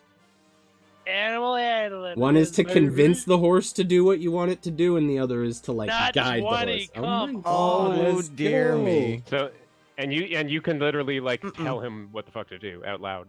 Yeah, he will obey your verbal commands. It was at Oh, no, advantage. this Don't is- even need to roll it. Congratulations on the nat 20. This Easily isn't done. gonna be. This is gonna be a series of grunts. I'm gonna keep this just me and Very animalistic. I like it. communicating. I mean, you are a large bovine creature, so that makes sense. That's completely reasonable. Chaka, ooga chaka. Does my horse with an intelligence of what does it become at I cast finds? Does he even understand the grunts? That's my question. Forced understanding. He is a celestial being, but he does still have animal-like characteristics. His intelligence. So I'll is say he can kind of like a dog understands tone. You know what I mean? Like he understands the tone of the grunts and the slight pull on the reins as Mantuka guides him. And with your help, you guys manage to find a fairly steady path. There's a few bumps along the way, but your newly repaired wagon wheels seem to handle it without issue. Even like looking off the edge of the cart, though, it's like you see about this much of the top of your wheels, and they just disappear into the mist as they rotate and constantly clattering over the hard stones on the road. What's up? Just want to see if I have anything that I can use to try and clear out like 5 feet of fog ahead of me. I don't think I really Short do. of just fan, like holding. And blow. Yeah. I'll unroll my bedroll and try and use that as a fan. Nice. You could also use your shield if you wanted. Yeah. Whatever. Or your fucking That's cape. way too heavy. I don't have a cape. Be better. Who fucking does have a No, cape? no Yo, capes. ho, No ho. capes. No capes. No Okay. capes. Yeah. If you want to use your bedroll, there's not really a check for fanning, so we're gonna make this check. We're gonna make this based on how long you can actively fan, if you would like to. I was gonna say dex for technique. Dex for technique or constitution, just to see how long your muscles hold up to you constantly going back and forth with a 5-6 foot bedroll. Check or save? Check. Okay. 15. It takes a little bit out of you. You start to get a pretty heavy sweat going, but even as you're going, you're clearing the fog off the road. There are moments you wish you hadn't, as you clear the fog and find adventurers dead where they had been traveling, just laying in the middle of the road, the cart bumping and crunching down on the bones as you make your way past it. You gather that some of the bumps and, knocks along the way were more likely the bodies of formerly living travelers who perished along this road. As the wagon, one of the wheels rolls over a skull, and it with a sickening crunch, and just continues rolling. But like for a second, it looks like the skull was almost going to hold up, and then just sinks back down and continues rolling. If I can help it, I'll kick a skeleton out of the way here and there. It's easily. It's not. They're not everywhere. It's more like in small bursts. You find a group that looks like they died fighting together, and as you're kind of making your way along the front, you're pulling bodies out of the road and into the side. Roll me. You're immune to fear. Okay, sure. Correct. Yeah. Okay, so you don't have to roll me anything. But at a certain point, you start realizing this is a lot of bodies. There's not a drop of blood left in these people, and then you grab one and you pull, and even as you do, the legs just pull right off of the torso, and you leave the torso just in the middle of the road as a army of spiders come crawling out of the chest cavity and skittering across the road into the ditch. You're left there just holding a pair of legs that you just kind of toss to the side. You do not have to take a save against the fear on that, which you would have. Lucky you. That's good. Lucky you for fear immunity. But you all watching as Stanislav is going about his somewhat morbid, but potentially necessary work. You guys travel for the rest of the day. At a certain point, like you're low in kind of a swamp-like valley at this point. The mist still hanging heavy. Mr. Maker, what's up? Mr. Maker gives a little chuckle. when the legs come off of the body? Fair enough. Yeah. Fair enough. But Stanny's putting in the work. Mr. Maker seems to be enjoying himself. At this point, there is minimal to no sunlight getting through the canopy of the trees above you. Like I said, you're deep in this almost swamp-like valley. There's an occasional beam of sunlight that makes its way through, but it is very dense tree coverage down here. So. Hold on, I want to see how long this spell lasts before I cast it. Keep talking, though. Oh, fair enough. You guys continue along the road. You are going to be getting to town pretty quick here, so go ahead and see what your spell's going to do first. But never mind, I don't even have it prepared. I don't have daylight prepared. We're good. Fair. That definitely might have been a good one to throw in the thing, considering all the vampiric mists. But, Stanny's not all that experienced with vampires, to be fair. This isn't something you've encountered all that often, if at all. However, as the... Let alone in the form of a cloud. As your day's travel comes to an end, you kind of come around this bend and begin making your way up a hill. The mist still hanging heavily here, though slightly less thick as you make your way up.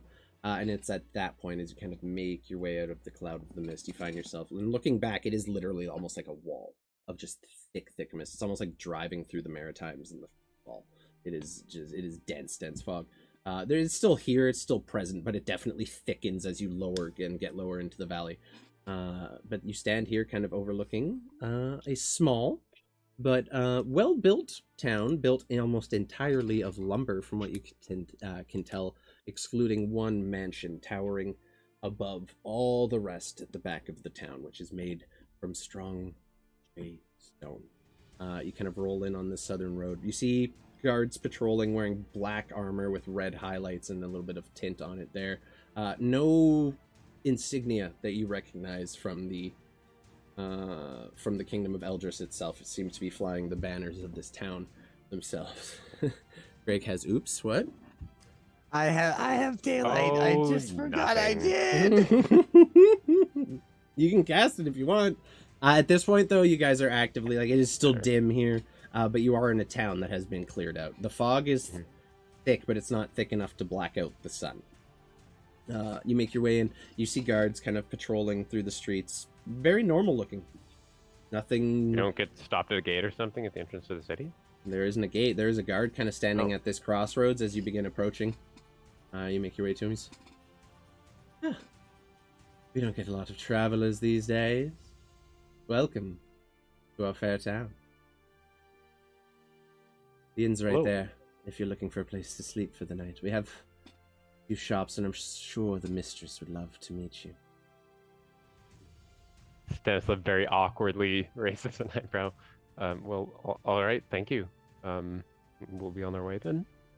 Don't cause Does any that mean prostitute? Does that mean trouble. we can purchase sex for money? Mantuka, Yes, I would also like to know this. Mr. Maker. I'm sure that could be arranged. I wouldn't bring it up. Like to hot count. goth babes or what? We could get rid of adolescent Gregory's V card. Let's just go ahead and Guys, okay, come on, let's just... we'll shelf you. that idea. And You role know, play I it. think I'd be careful. Just no, I'm all right. I'm all right without that part.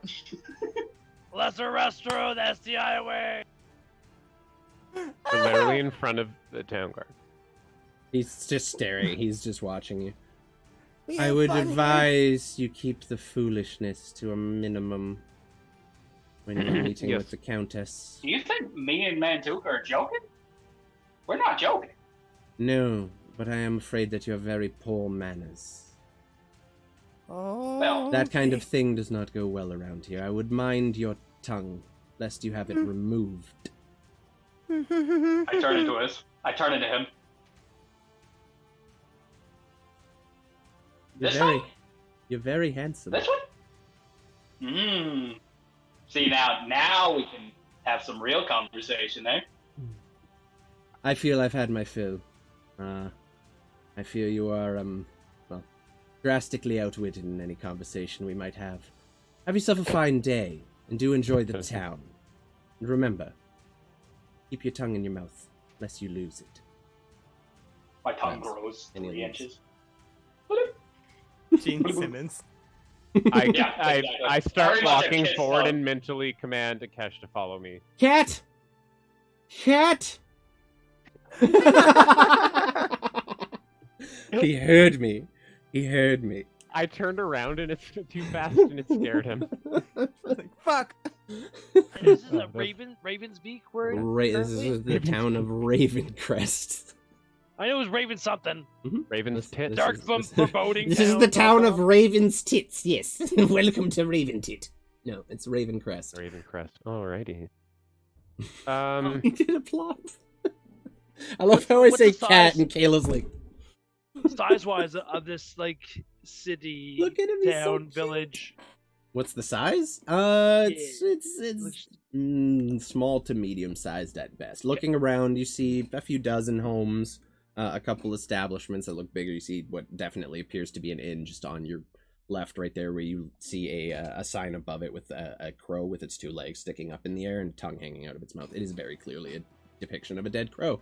It says Crow's Rest Inn on the sign. Apart from that, there's nothing that really stands out. There's kind of civic looking building, kind of official, also made from stone, but only about halfway up, and then the walls transition to log. As from what you can gather, it's a fairly small to medium sized lumber town of some kind. And last question, time of day. You guys are arriving at night at this point. It'd probably be so you made good time with the nat 20 and Stanislav clearing the dead bodies out of the road for you. So it'd probably be closer to 6 p.m. as opposed to the 9 or 10. So you can still see the sun now, like just beginning to go down over the western horizon, but it has yet to descend completely. What's up? How far do we know how far away the Temple of JT the Just is from here? You have roll me a history or religion check. You didn't do a whole lot of research into it. You got the basic location and knew that you'd have to find your way up here. So yeah, I didn't exactly ask what is exactly where it is. This roll will be just basically what you've read in the text while you were studying in the church or in the Temple of Torm. He is a very well-renowned figure, so it's not a very high DC, though the location of his tomb is a little more defined. Okay. I suck at either of those. It doesn't matter, so... Yeah, unfortunate. Natural 0. You don't know a fucking thing. you do not know. You do not know a damn thing. You're sitting there and you're like, where is this guy buried? Where did they tell me? Temple of... And it's not even like... yeah, it's not even like... Who now? Yeah, it's like you don't even... TJ. You forget completely who you're even here to look for, basically. Like, it completely slips your mind for a minute. And it takes Gregory being like, so JT the Just, to remind you, basically, of what it is you're doing here in the first place. Good nat 1, buddy. For a total of 0. What voice did you just do for Gregory? I don't have a Gregory voice locked and loaded, okay? I'm sorry. Hard to do. Like a deep British man. It's hard to do. Is that good? Is that okay? Wow, Yeah. Okay, there we go. This is all good. This is great. It's not easy on my vocal cords. I don't want to do it for long. We should do a Gregory one-shot where everyone plays me. Everyone's Gregory. Your worst nightmare is Your worst nightmare is me having a voice like that? I'm sorry. I'm gonna talk like this from now on. Well, all the time. I'm just gonna be Marge Simpson from now on. If you guys want to go, maybe perhaps get a room for us at the inn. I need to find a place to store the cart overnight, and I need to see if there's a temple anywhere in town. Race you to the sex workers, I say to Mantuka, and then run off towards the inn. Let's go to the sex workers. Come on, Smelly. You can come with me, Gregory, This if is you not want. something where Thank you! Spartle is having a great time. Gregory takes off with Stanislav as Mantuka. I'm Mr. not ready Smelly, to grow up. Mr. Maker, and Svartle, the gnome, or is he a halfling or a gnome? I don't even fucking remember at this point. He's just gangly and kind of nasty looking. He's a gnome. He's a gnome. He's a gnome. Fair. He's a rock gnome. So the two of you make your way towards the Crow's Rest, which you do see attached is a large stable that looks like it's used to hold travelers' horses and potentially carts. So like even as you're looking, you can see horses stabled in there. So that would be easy enough to do. Probably something Mantuka and Mr. Maker could handle if you and Gregory want to go look for a temple. Otherwise, you'd have to probably go in to talk to the innkeeper about storing your horse there. If we're gonna do the whole thing together, here's I'll just say to Mantuka, here's 2 gold. It should be enough for the room and storing the cart and horse overnight. So Adolescent Gregory's not coming to the sex workers with us? Not today, buddy. I not quite ready to go there yet, Tell me all about it, This though. is you're fucking cringe right now, Gregory. You could die, and you would never have experienced the soul breathtaking joy of a sex worker from a podunk town. I would like to persuade Adolescent Gregory to go to the sex workers with me. I would like to assist. I don't really allow players to convince each other with persuasion, deception, and shit. Like, you can't force Gregory to do something he doesn't want to do. I will, however, if you would like to roll a persuasion check, And Gregory can base how he reacts based on how good. Based on how good. That's This 100% is fine. So we're gonna see how compelling your argument is. Yeah, to, I wouldn't want to take the fucking. Let's see. Let's see how compelling your argument to Gregory is to go to the. If I'd ever let any man take my said that agency, one. it's you two boys. So am I doing persuasion or performance? Persuasion. You're just Doesn't trying. matter. They're both 0. Okay. Yes. Then just roll a d20. An 11. I'm gonna use my advantage from earlier. Okay. That night. Again, you gotta declare that before the roll, but I'm gonna let it happen because it's funny. Well, okay. Let's see it. Let's see it. Yeah, It it's was not. worse. It's not. Unfortunately, What a not a luck point. You can't Can declare I it after also the roll? Yeah, if you want. Yeah. Yeah, I would love to roll. Gregory's having fun with this. He's like, "Oh, people want to be around me. This is great." People want to seduce me. We want to get you laid, bro. All Greg is hearing is people are arguing about hanging out with him. Yeah. Like, this is great. This is great. People love me. I gotta roll it. You Shit. have to roll a persuasion. I have roll fucking. for him, God Oh, damn it. yeah. I hate We're all this. like- You forget It's that an- you're me.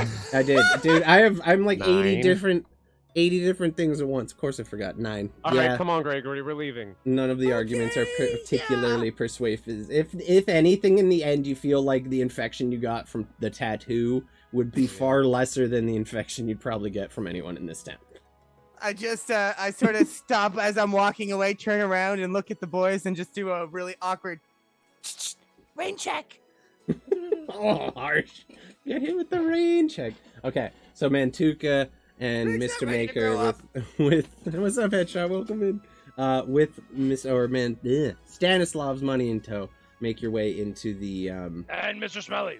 and with your just That's assume I'm including your entourage at all times. They are attached to you at the hip.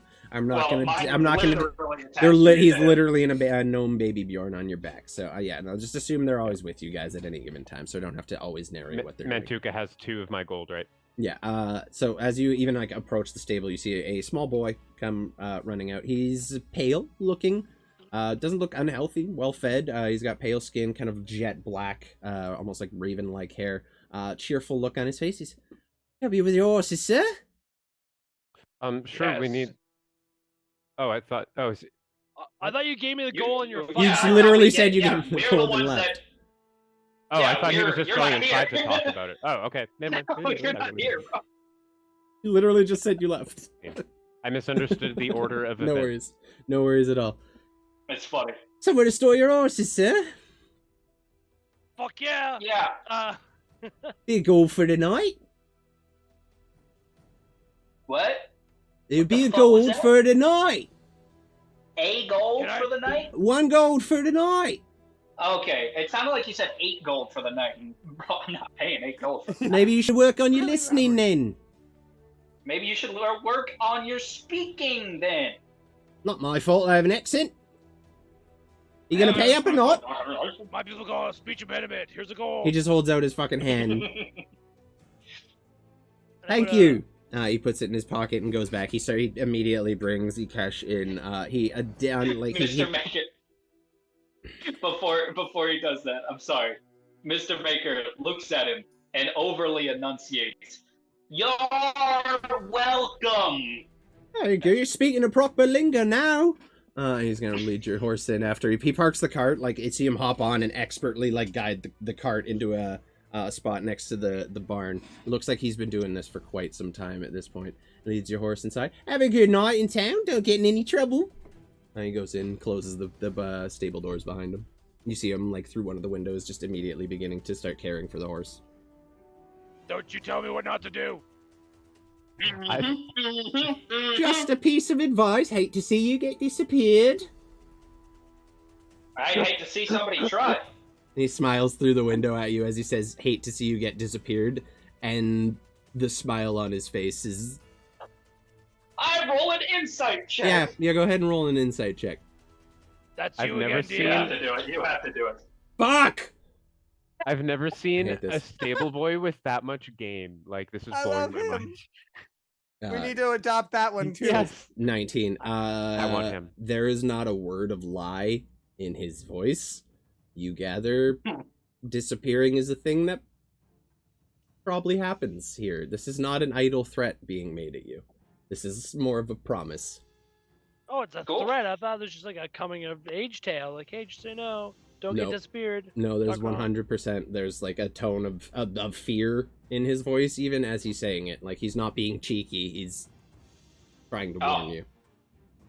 I thought he was pissed off. No, he's being very earnest about what he's saying. Like he's genuine. There's a smile on his face the whole time. He's super friendly. He's a little snippy here and there. He's got a bit of an attitude, but he's genuine in all of his delivery. Okay, good for him.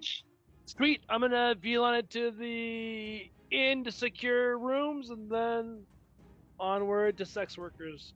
Easily. Onward to sex workers. Assuming there are sex work. Well, This assuming they're guy not said busy, there were sex workers. maybe we have to wait and turn, or maybe there's like a line or a. You guys know Calling you her. guys know the DM rules, man. We don't RP that. I shit. mean, No, God. Pat. I honestly can tell you, I do not. I didn't know the that sex either. worker rules.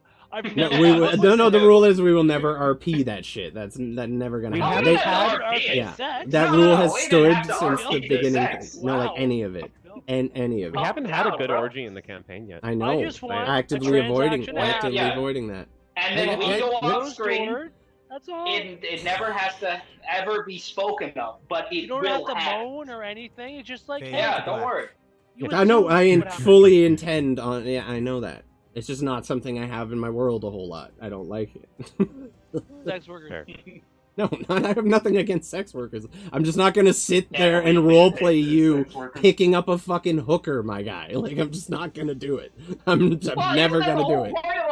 You don't have to pick them up. If you want to support sex workers, you are free to do that in your own time. I just want to get Smelly a piece. I'm like, hey, you're gonna die. You did really good. I was Here, hoping to get here, Sparrow a piece. I want to too. pay for you. Are To you have guys? some pleasure. Yeah, in this no, I would throw on horribly this grim one. place. That's You all. I guys, just wanna get a you guys can get some pussy in your own time. That's all I'm gonna say. Like, Well, then if why you- not for sex workers? Why be like, hey, I didn't. tavern, You asked, and in he the stables. you didn't. Yeah, He asked. Literally You asked, all of and he this made a came joke. from you guys. Yeah, this was all you guys. No. All right, No, I'm no. sorry. Sex workers. When did I? No, I- you guys made a comment. I said, I'm sure that could be arranged. I didn't say there are sex workers. Okay, I was going off of fucking Peter here. I liked the energy. I was going with it. Oh, you guys are so I horny. legit thought you said Why are you so like, horny? post office tavern and sex workers. You did Bang, weird bang, fucking bang, bang. accents, and where you Click, go. click. That's how we get to Reload. sex Bang, workers. bang, bang, bang, bang. Yeah. Yeah. Are you guys I lonely? felt guess I like misheard this. I Can something. I thought- set something up for you people? Just like an Hey, Dan, IRL can I go to hookup the or church? something? I was hoping to get to it sooner or later. Fuck.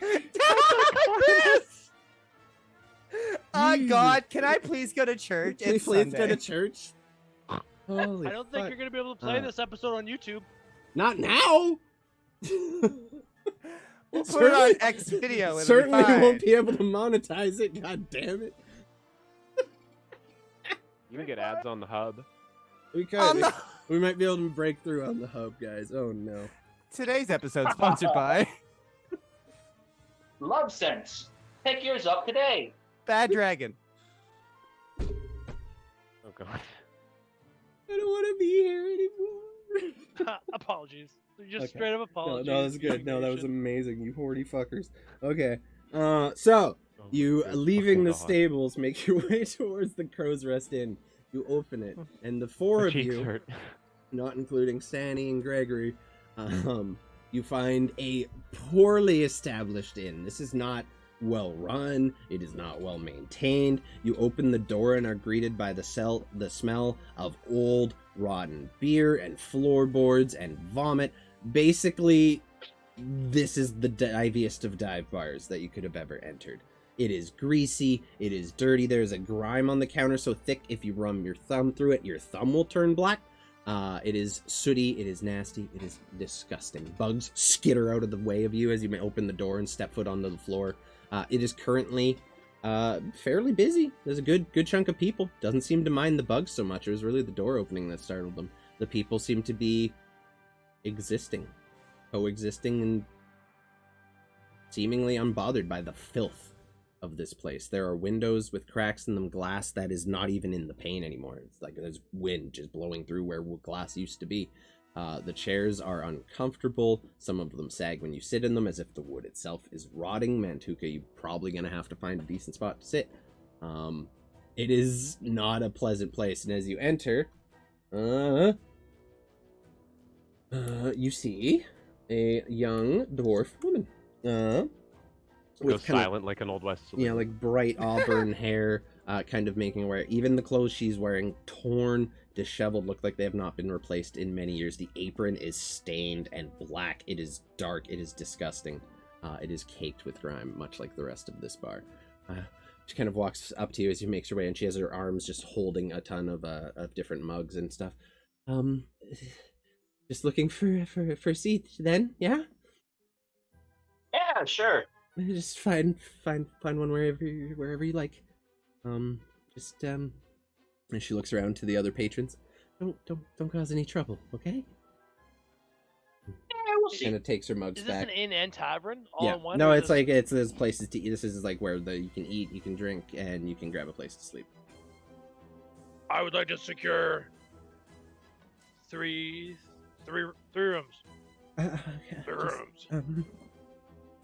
Come with me to the to the bar then, real quick, and we'll get you some keys. She's trying to smile even now, just like you can see her trying to grin through it and maintain a customer service pace, but she stutters on every other word. There's a tremble in her voice. 3 rooms be it's 5 silver pieces, so 1 gold and 5 silver, please, for 3 rooms. They lock, they're safe. I would, and leans in, I'd put something against the door. Kind of whispers to you and leans back. 3 rooms. I slide her 3 gold. Thank you. That's not necessary. Do you want some food as well? No. Thank you. Thank you for your information. Takes it, pockets it. Very quickly slides 3 very rusted and very old looking keys over to you across the bar, and you see even as she slides it, the keys leave like a line in the grime on the bar. It is pretty nasty in here, but you do have 3 rooms. You see just at the back of the bar there is no second floor. There are 5 doors, all looking like they lead to a room that's maybe 10 feet wide at most, not very deep. But there's 2 beds in each room. They're well made. They're not comfortable by any means, but they will hold your weight. You get a blister. Did you hurt yourself? Yeah, you did. I accidentally made a Beyblade. Oh, sick! A Let's very, fucking very go, dude. dangerous Beyblade. You guys want to see it? To be I know fair, it's a little off topic. yeah, I absolutely want to see the Beyblade. Give me that shit right now. Let it rip. 3, Okay, hold on. 2, 1, let it rip. Dude, I was a Brandon, if you Beyblade wanna champion confirm, in you can have 3 junior high. gold. Oh my Add god, 3 that gold thing to your holds ass. inventory right now, Brandon. That's terrifying, isn't it? You should maybe we should be careful with that.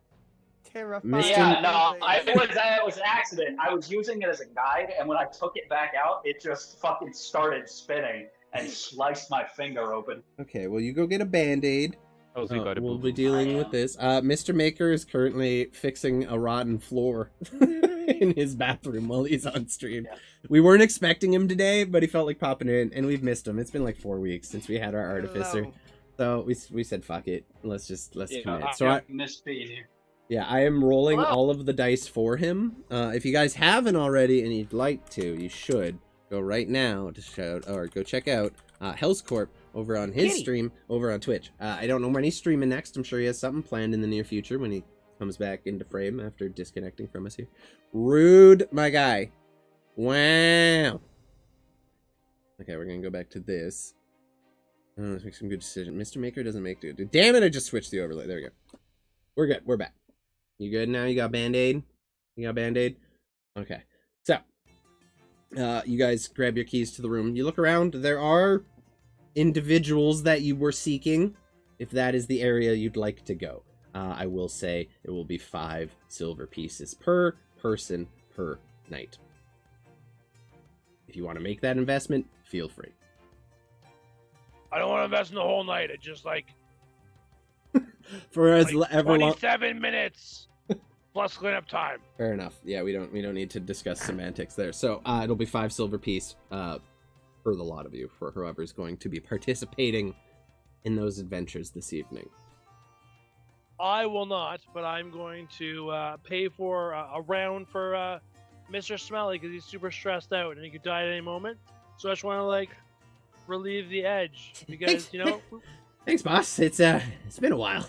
Right? And his attitude completely changes immediately. The fear is gone. Yeah, he's good to go.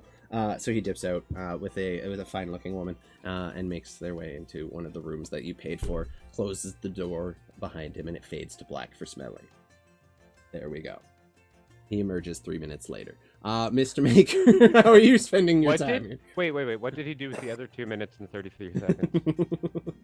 Had a nice conversation, of course. What else are you going to do with that time? Mr. Maker, are you doing anything else in the bars before we move on?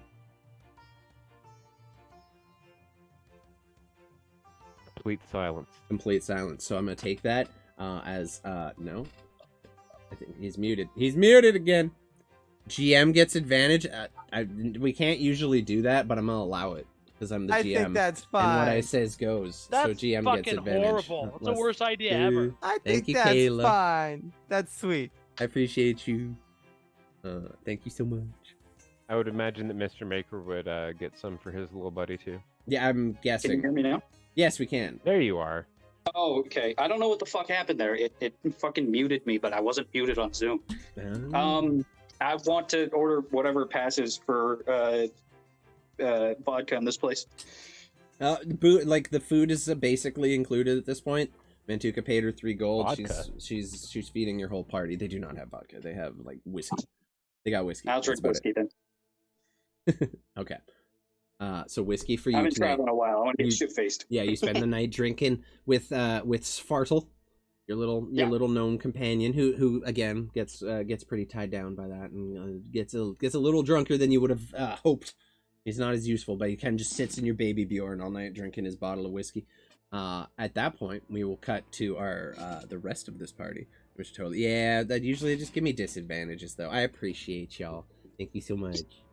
I like the advantage. I'm gonna hold on to that. I don't know what I'm gonna use it for, but I'm gonna use it for something. So, Cutting on over. Stanny and Gregory, the two of you, leave your party at the crossroads by the Crow's Nest Inn, and you're looking for a church. How are you or a temple?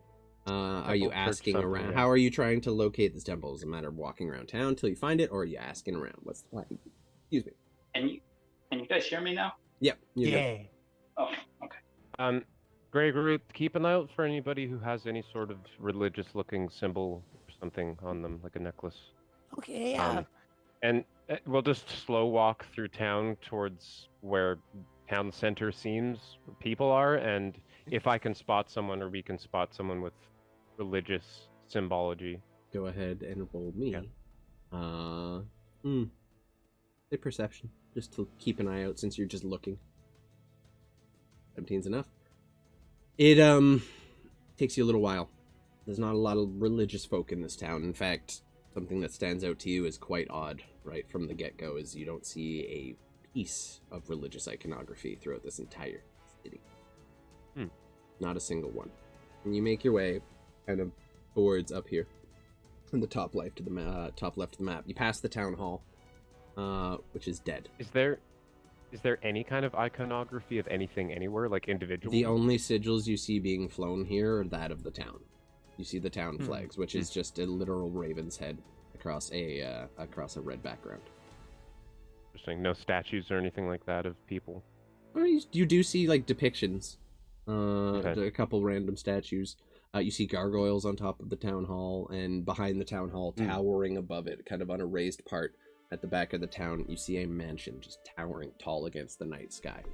The lights kind of flickering in from the windows, like the flickering candlelight, kind of making its way out through the windows that you can see. The only fully stone building in the entire place. Gregory, it strikes you again, same way the previous mansion you visited with Mr. Maker did. This reminds you very much of some of the mansions you saw growing up at home. Not entirely similar, but definitely has the same kind of remarkable edifice that you would have picked up on growing up in the capital of Highguard, where you lived, or not Highguard, Whitethorn. Sorry. Grandiose. It's big. Yeah, It's a lot. This is someone with money who wants to show it. The stonework is impeccable. The gargoyles on top, or even from here, you can see the details carved in them. Substantially made. You continue wandering through town. One thing that strikes you as odd right off the bat: the streets are dead. Mm-hmm. There's not a soul on them except for the guards. The only life you've heard tonight was coming from the tavern. I whispered to Gregory, I wonder if the lack of people has anything to do with the not lack of people we encountered on the road here. Probably. I gotta say that would make a lot of sense if those were connected. As you're walking down the streets, you do see the flicker of candlelights coming in from all of the houses. Even now and again, you see an occasional face peeking out a window and then quickly pulling the blinds across it as they see you making your way up the street. The guards don't stop you, but even as you walk past one, you feel their gaze just boring into the back of your head, like they're just staring at you the entire time. And you make your way up to the northeastern or northwestern side of the city, hoping to find a temple. And you kind of see like what looks like maybe would have been the tower or like some kind of like steeple or something. But as you get to it, you find a building completely abandoned, dedicated to the worship of Torm. Completely abandoned. Not a soul here. The entire property overgrown. The kind of open air temple that's so familiar to you. It's the common one built by your followers of Torm, the very people you work with yourself. Nice plywood. But it has been left to decay. The figure depicting Torm in the middle has vines growing all over it, barely visible under it. You see in the back of the temple two statues. One, the familiar face of a woman. One, Jenna, the lady Jenna, the individual you fought beside. Her statue is in full disrepair. It is missing an entire left arm. A chunk of the face has been weathered away. It has not been maintained or cared for at all. There's moss growing over the entirety of it. And next to it, you see another figure, also familiar to you in the statues that have depicted the visage of this person in your other temples and everything. You see the visage, the face of Sir JT the Just. However, he isn't staring down at you from the statue. He's staring up at you from the floor, as his statue has been laid entirely to rubble. And all that's left is the pieces of it that lay on the floor and just the blank expression of this stone face staring up at you from the ground. Stanislav just kind of gets down on a knee for a second and places his hand on the head and just kind of thinks, what happened to you? And gets back up and come on, Gregory. I think we need to have a look around. Yeah, for sure. This is kind of creepy, but it looks like it got like trashed. Does it look like it fell to pieces, or that it's been like trashed? Roll me investigation, yeah, or perception, your choice. If you're actively like gonna try to like get up and look for stuff, I'll help. Clues. I'll guidance you. Go ahead. Oh, damn! You're rolling the nat 20s today. Yeah. There's been a lot of nat 20s and nat 1s. There has. Yeah. This statue. Wow, 27. It becomes very clear to you very, very, very quickly that this statue was intentionally destroyed. Oh. Yeah, like there's a place where the chest would have been. You can see the armor being depicted, and there is a large piece missing, and it's just see blast marks around it as if someone blasted this entire thing apart. terrible. Stanislav reaches for his symbol of Torm, which he has out basically at all times, and motions it for a second, but then lets go of it and puts his hand back down. Thinks twice about hiding it. Okay. I also want both of you to roll me one more perception check each, please. I'm axe and shield out at this point. Yeah, this is unrelated to what's within. You kind of like take a moment to look at each other and look around, and you see the whole temple is crowded by forest. The entire town is basically walled by forest. You gather they didn't need to build a wall. Forest is doing it for them, more or less. Okay. Gregory, you don't. Oh, did you roll yours already? You did. You don't pick up on anything. Ooh. Stanny. No, Gregory, you're completely like transfixed by the statues, the rubble, the damage, everything that's going on here. You don't hear a thing. Danny. See if you hear it. You definitely do hear something.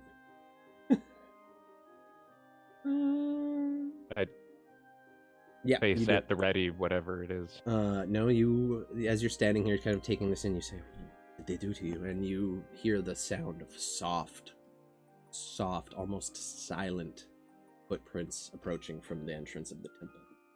Sound like probably high heels or some kind of heeled boot walking on cold stone floor. And as you turn, you see the visage of an absolutely beautiful woman.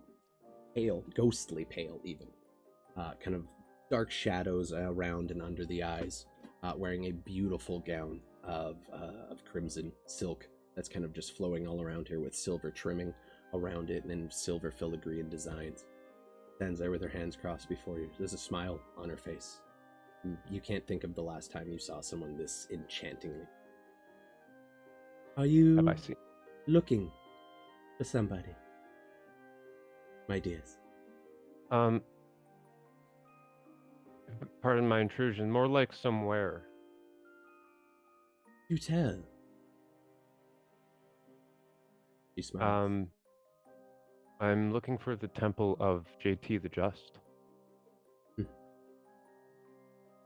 You and so many others.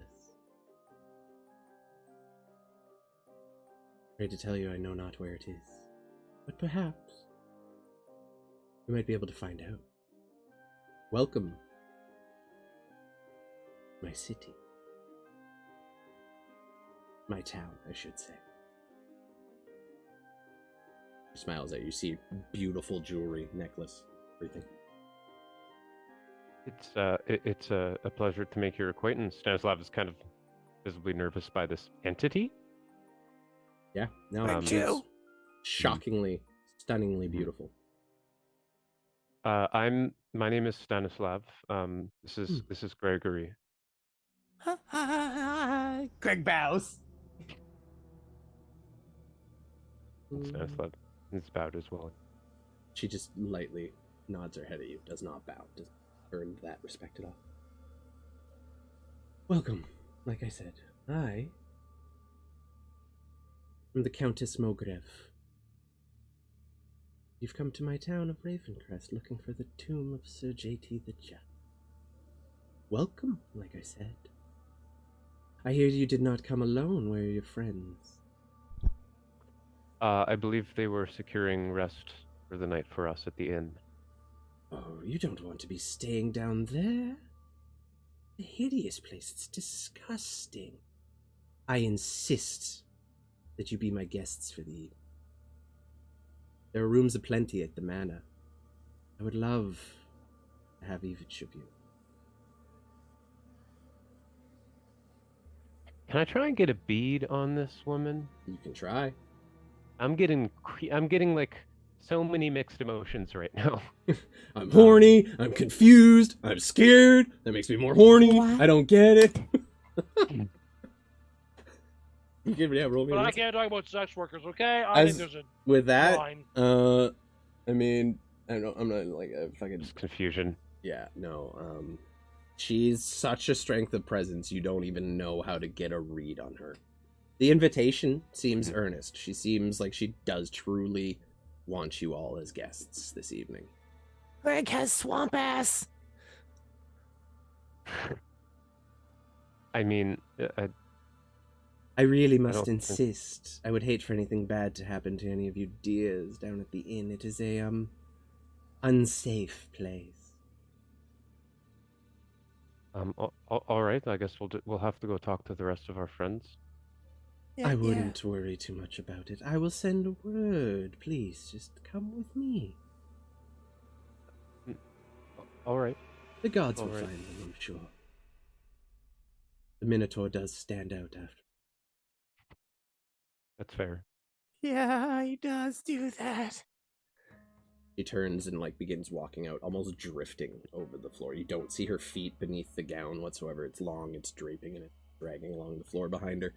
You hear her footsteps. Stanislav is unshielded and axe to the point, but when she said her name, he put his weapons away. Mm-hmm. Yeah, she speaks with enough power for you to pick up. Is definitely the leader of the village.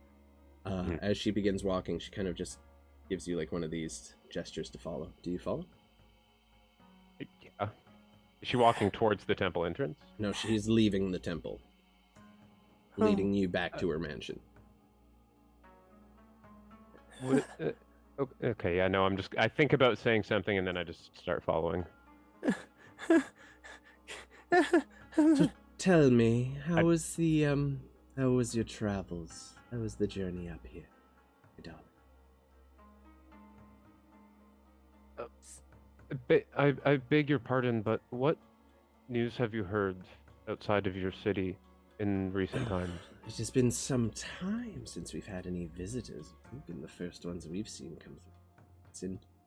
Come through the forest in many years. Been some time.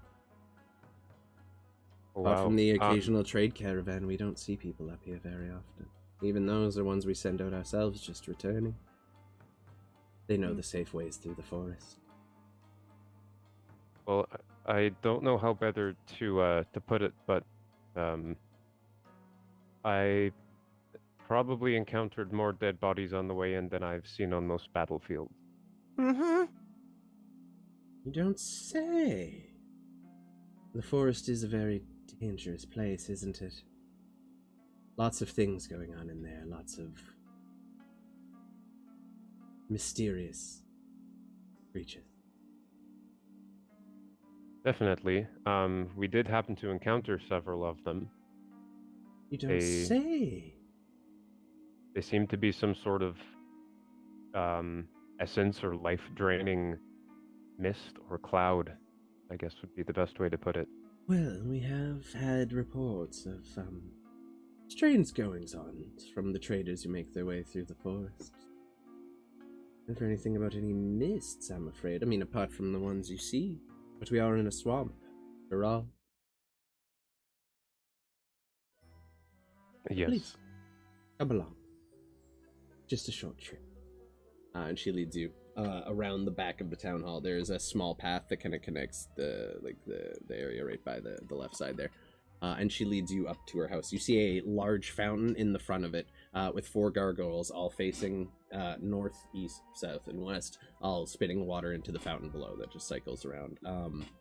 It is made from a dark stone. You don't know if it was originally that way or if it has aged over time and been weathered and grown mossy, but it is just dark. It is not a pleasant looking fountain in any way. And even as you approach the house, while it is only 1 floor, it is a massive sprawling building with towers and gargoyles looking down on the courtyard below. And she leads you to these large black wood doors that have been painted just a jet black with golden knockers on them. She approaches the door, and before she even gets to it, the door's open from the inside, and you see 2 guards already there and ready. She makes her way in. Please, come. I won't bite. And she continues into the house. You muted. How did that happen? I don't press the mute button on Zoom. No worries. Yeah, I just kind of place my hand on Gregory's shoulder and just kind of look down and give him a knowing nod, trying to show confidence. And I'll step forward. Okay. At that point, you guys were looking around town long enough and everything. Mantuka and Mr. Maker, while you guys are not partaking in the events of the evening, Mr. Smelly is. However, at about the 40-minute mark to your time in the inn, you're just settling into your drinks, getting comfortable in your rooms, kind of finding a nice cozy spot to sit in one of the least dirty tables available to you. About the time that you manage to do that, you see the door just push open again. All the insects on the ground around it skitter, the cockroaches all going to whatever shadowy corners of the room they can find. You see a familiar looking, like a guard in familiar armor, not the same one you had spoken to before, make his way in and quickly just look around the room and kind of clock you guys doing your own thing in the corner.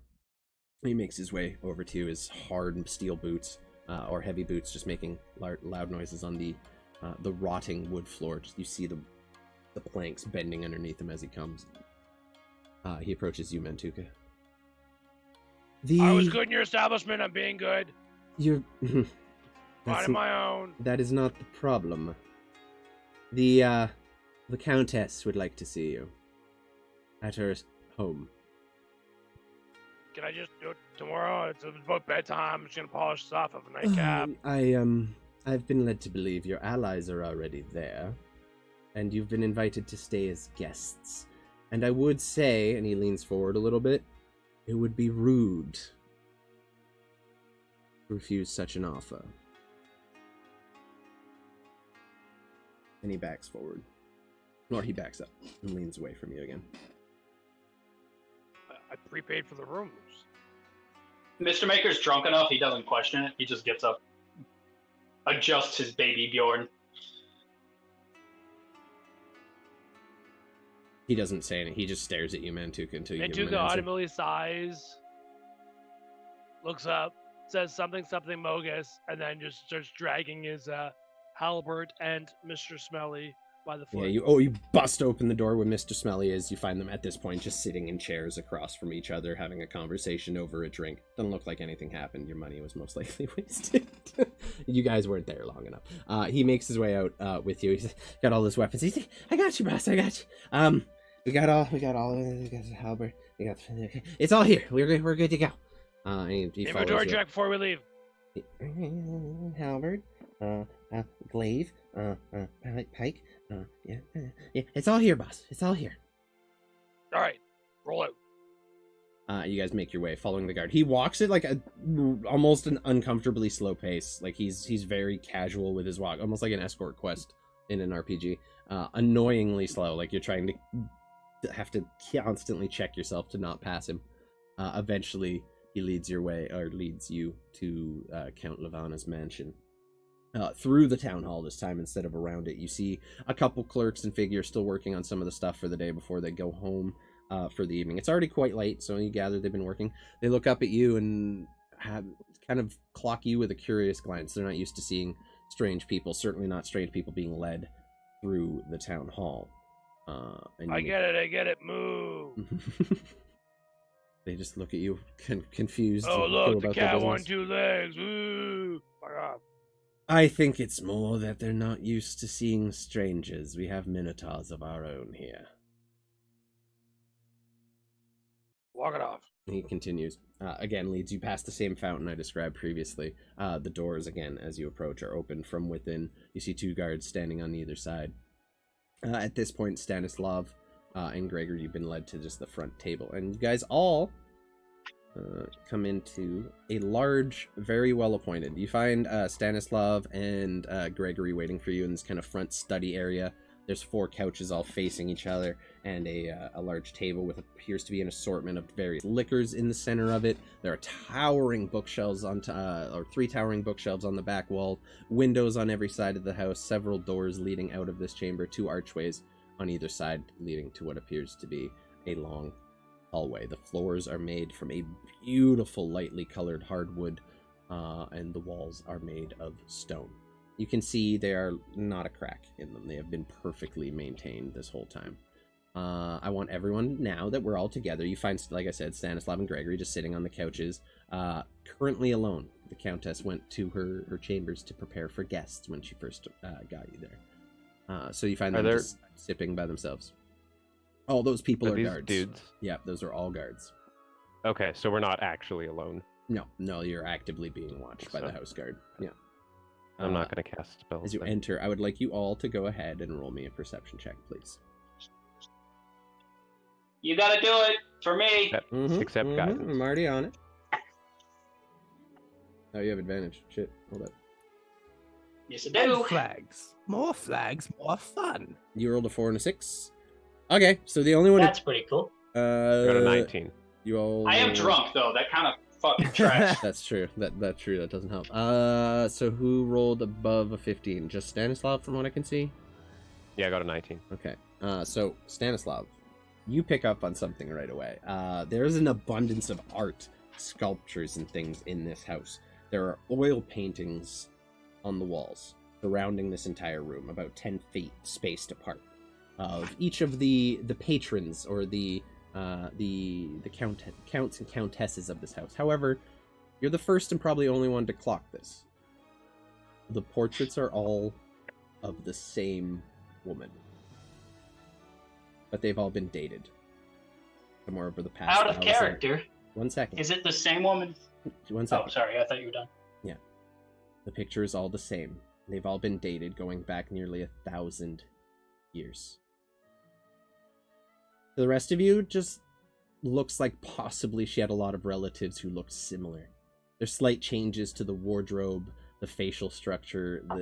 There's minor changes being made to have the appearance of a different person. Stanislav, She Elven? Immediately. No.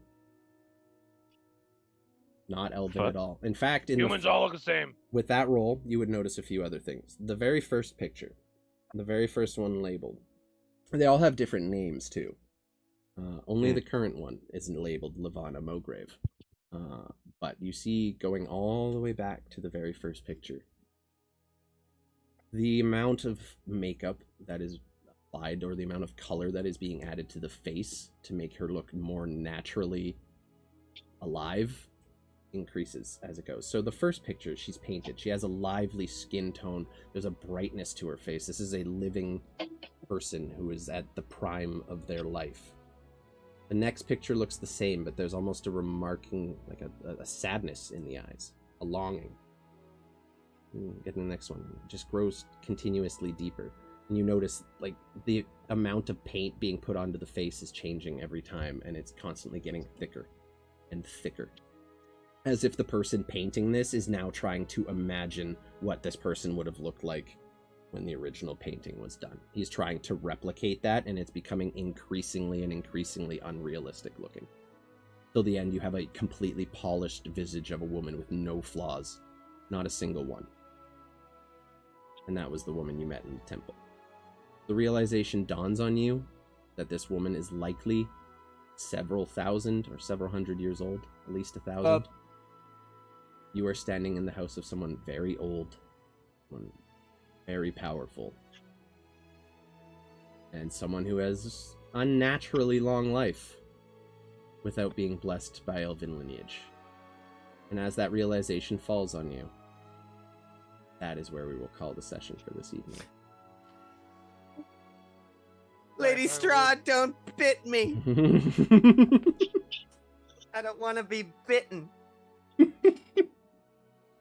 Hells, what was your question before we wrap up, dude? No, I was just gonna say, does it look like the woman you met in the temple? Because I thought you were done with the description, but you kept going. You had dozens and dozens of paintings, all of the same woman. So, at that point, we're gonna rate out. Though, I guess, again, Stanny, you're the only one who notices that. You can bring it up to them next stream if you want to. But I feel like that's a pretty He'll good forget place. to. Pretty good place to leave off. I'm on. gonna need to figure out a way to get off a detect good and evil around this woman to see if she's undead or not. Gregory will do his distraction dance. Here's I need- fucking- I need 6 seconds and privacy. Did you The say second- That's Did you also what say Mr. Smelly distraction? needed. Distraction. All right, so we're gonna go ahead and rate out on GrimQuest. Master They're distraction. on session 2 of their game. I think we rated them last week, but fuck it. I don't have a lot of D&D streamers on right now, so we're just gonna go Okay. ahead and shoot. Oh, it's hot. We're gonna go head on over there and show some love. Let's do it. So y'all know the thing. If you want to, if you have the time, join the Discord or swing by the YouTube. Check that shit out. I'm trying to promote that a little more these days. Thank you, Apothecary Master, for just putting a timer thing on too. I appreciate you. If you got them, drop those remotes in the chat. Let them know we sent you on over here at the Apothecary. If not, just, let them know we sent you over and that we're sending some love their way. I don't have anything new. I'm going to be a little late tomorrow because I visit my grandpa in the morning, but I will be live around 10:30, 11 o'clock my time, so 9:30, 10 o'clock Eastern, if all goes well. So, other than that, nothing really new going on. Thank you, Morty. You hung out like the whole stream. I appreciate you guys so much. Thanks everyone who showed up tonight. Y'all the best. All the subs, all the follows. Y'all are the greatest. I could not thank you any more than I already do. This all of my love is to all of you. You guys are the best. You know the spiel at this point. I have been Rusty. These have all been my friends, and you all have been amazing. We will see you next week the toilet in. for some more D&D. We got the toilet. Let's go! See you guys.